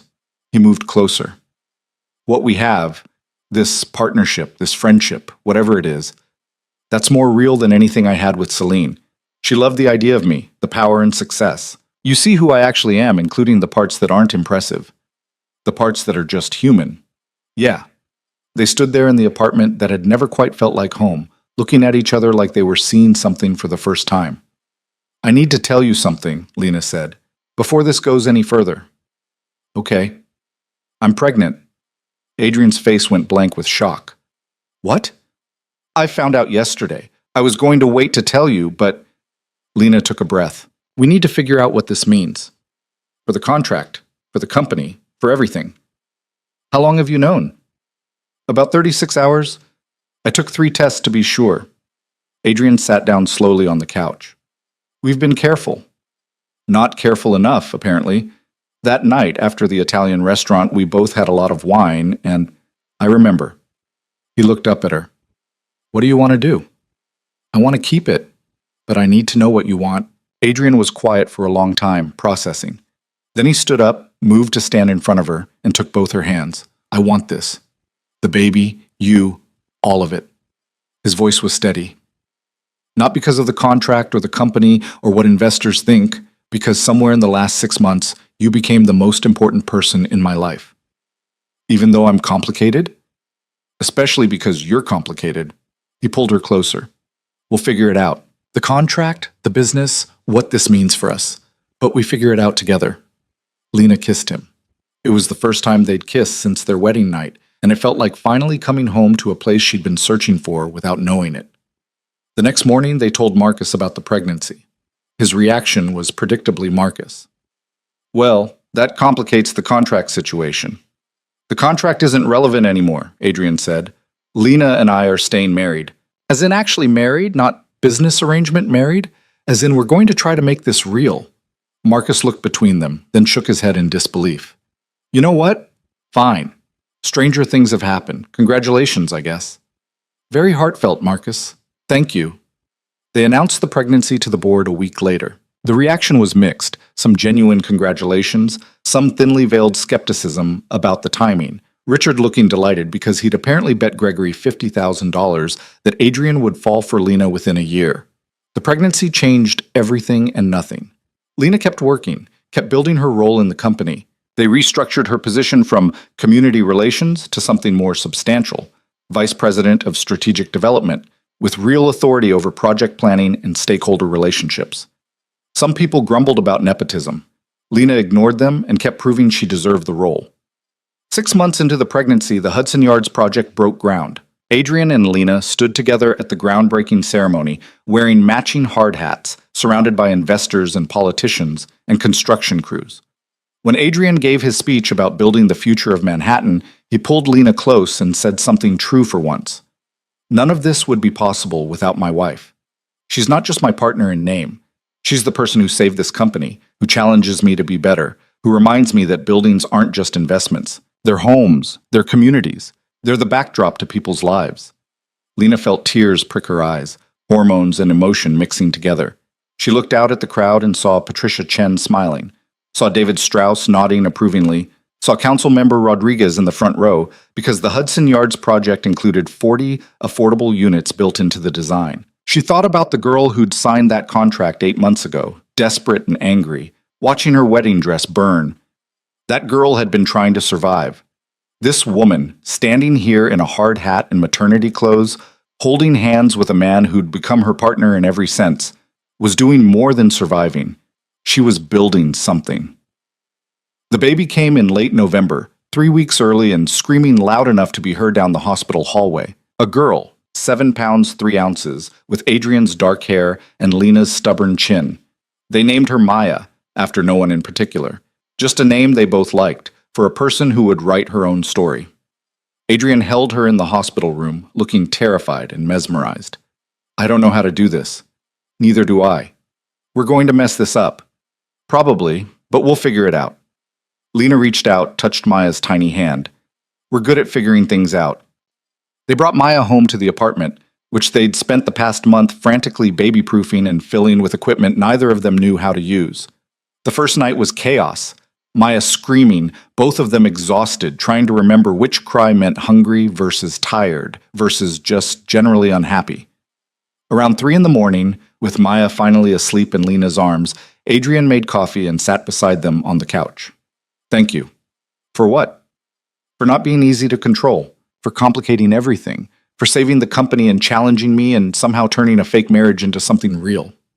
He touched Maya's head gently. For this. You're welcome, but you should know I'm going to keep complicating things. I'm counting on it. The contract sat in a drawer somewhere, forgotten. They'd never formally dissolved it, never drawn up new agreements. At some point it stopped mattering, replaced by something that didn't need legal language to make it real. 9 months after Maya was born, Kane Enterprises completed the Hudson Yards project ahead of schedule and under budget. The building was stunning, 40 stories of glass and steel, with apartments that sold out within weeks and office space that attracted major corporate tenants. The affordable units went to families from the housing lottery program, including one elderly woman with a small dog who'd lived in the Midtown Hotel. Lena made sure of that. The project generated $340 million in profit, exceeding every projection. At the investor celebration, Patricia pulled Lena aside. I told you to build something for yourself. Looks like you did. We did. Adrian and me together. That's even better, Patricia smiled. You know what I like about you? You came into this world as someone's pawn and turned yourself into a player. Not many people can do that. Lena thought about that later, standing in the penthouse suite where she'd spent her wedding night. They'd come back here for the anniversary of Kane Enterprises' founding, some corporate event she only half paid attention to. But she'd wanted to see this room again, to close that circle. The fireplace was cold now, professionally cleaned. No trace of the wedding dress she'd burned, no evidence of the girl who'd sat here alone and angry, watching her life collapse. Adrian found her standing by the windows. You okay? Yeah, just thinking. About? About a year and a half ago. How much has changed? She turned to face him. I hated you then. I know, I was pretty easy to hate. You were, but you're less hateable now. High praise. Lena laughed. I'm serious. You were cold and controlling and treating people like chess pieces. You're still those things sometimes, but you're also capable of changing, of being better. Because you pushed me to be. Because you chose to be. I just gave you reasons. She moved closer. Maya's probably driving your mother crazy right now. She's fine. My mother loves having a granddaughter to spoil. Still, we should get back. In a minute, Adrian wrapped his arms around her, pulled her close. I want to stay here for a second. Remember where we started. In a fake marriage based on debt and desperation? In a situation that should have been impossible but somehow worked. He kissed her forehead. I don't believe in fate or destiny or any of that, but I believe we made something good out of something broken. That counts for something. It counts for everything. They left the penthouse suite together, heading back to their real home, to their daughter and their life and the company they'd built from crisis and determination. The city glittered below them, full of stories still being written, of people fighting and failing and somehow finding ways forward. Lena Voss Kane, no longer a pawn, no longer just surviving, was writing her own story now. And it was better than anything she could have imagined on that night, when the dress burned and the world seemed to end. Sometimes the world ending was just the beginning of something else entirely.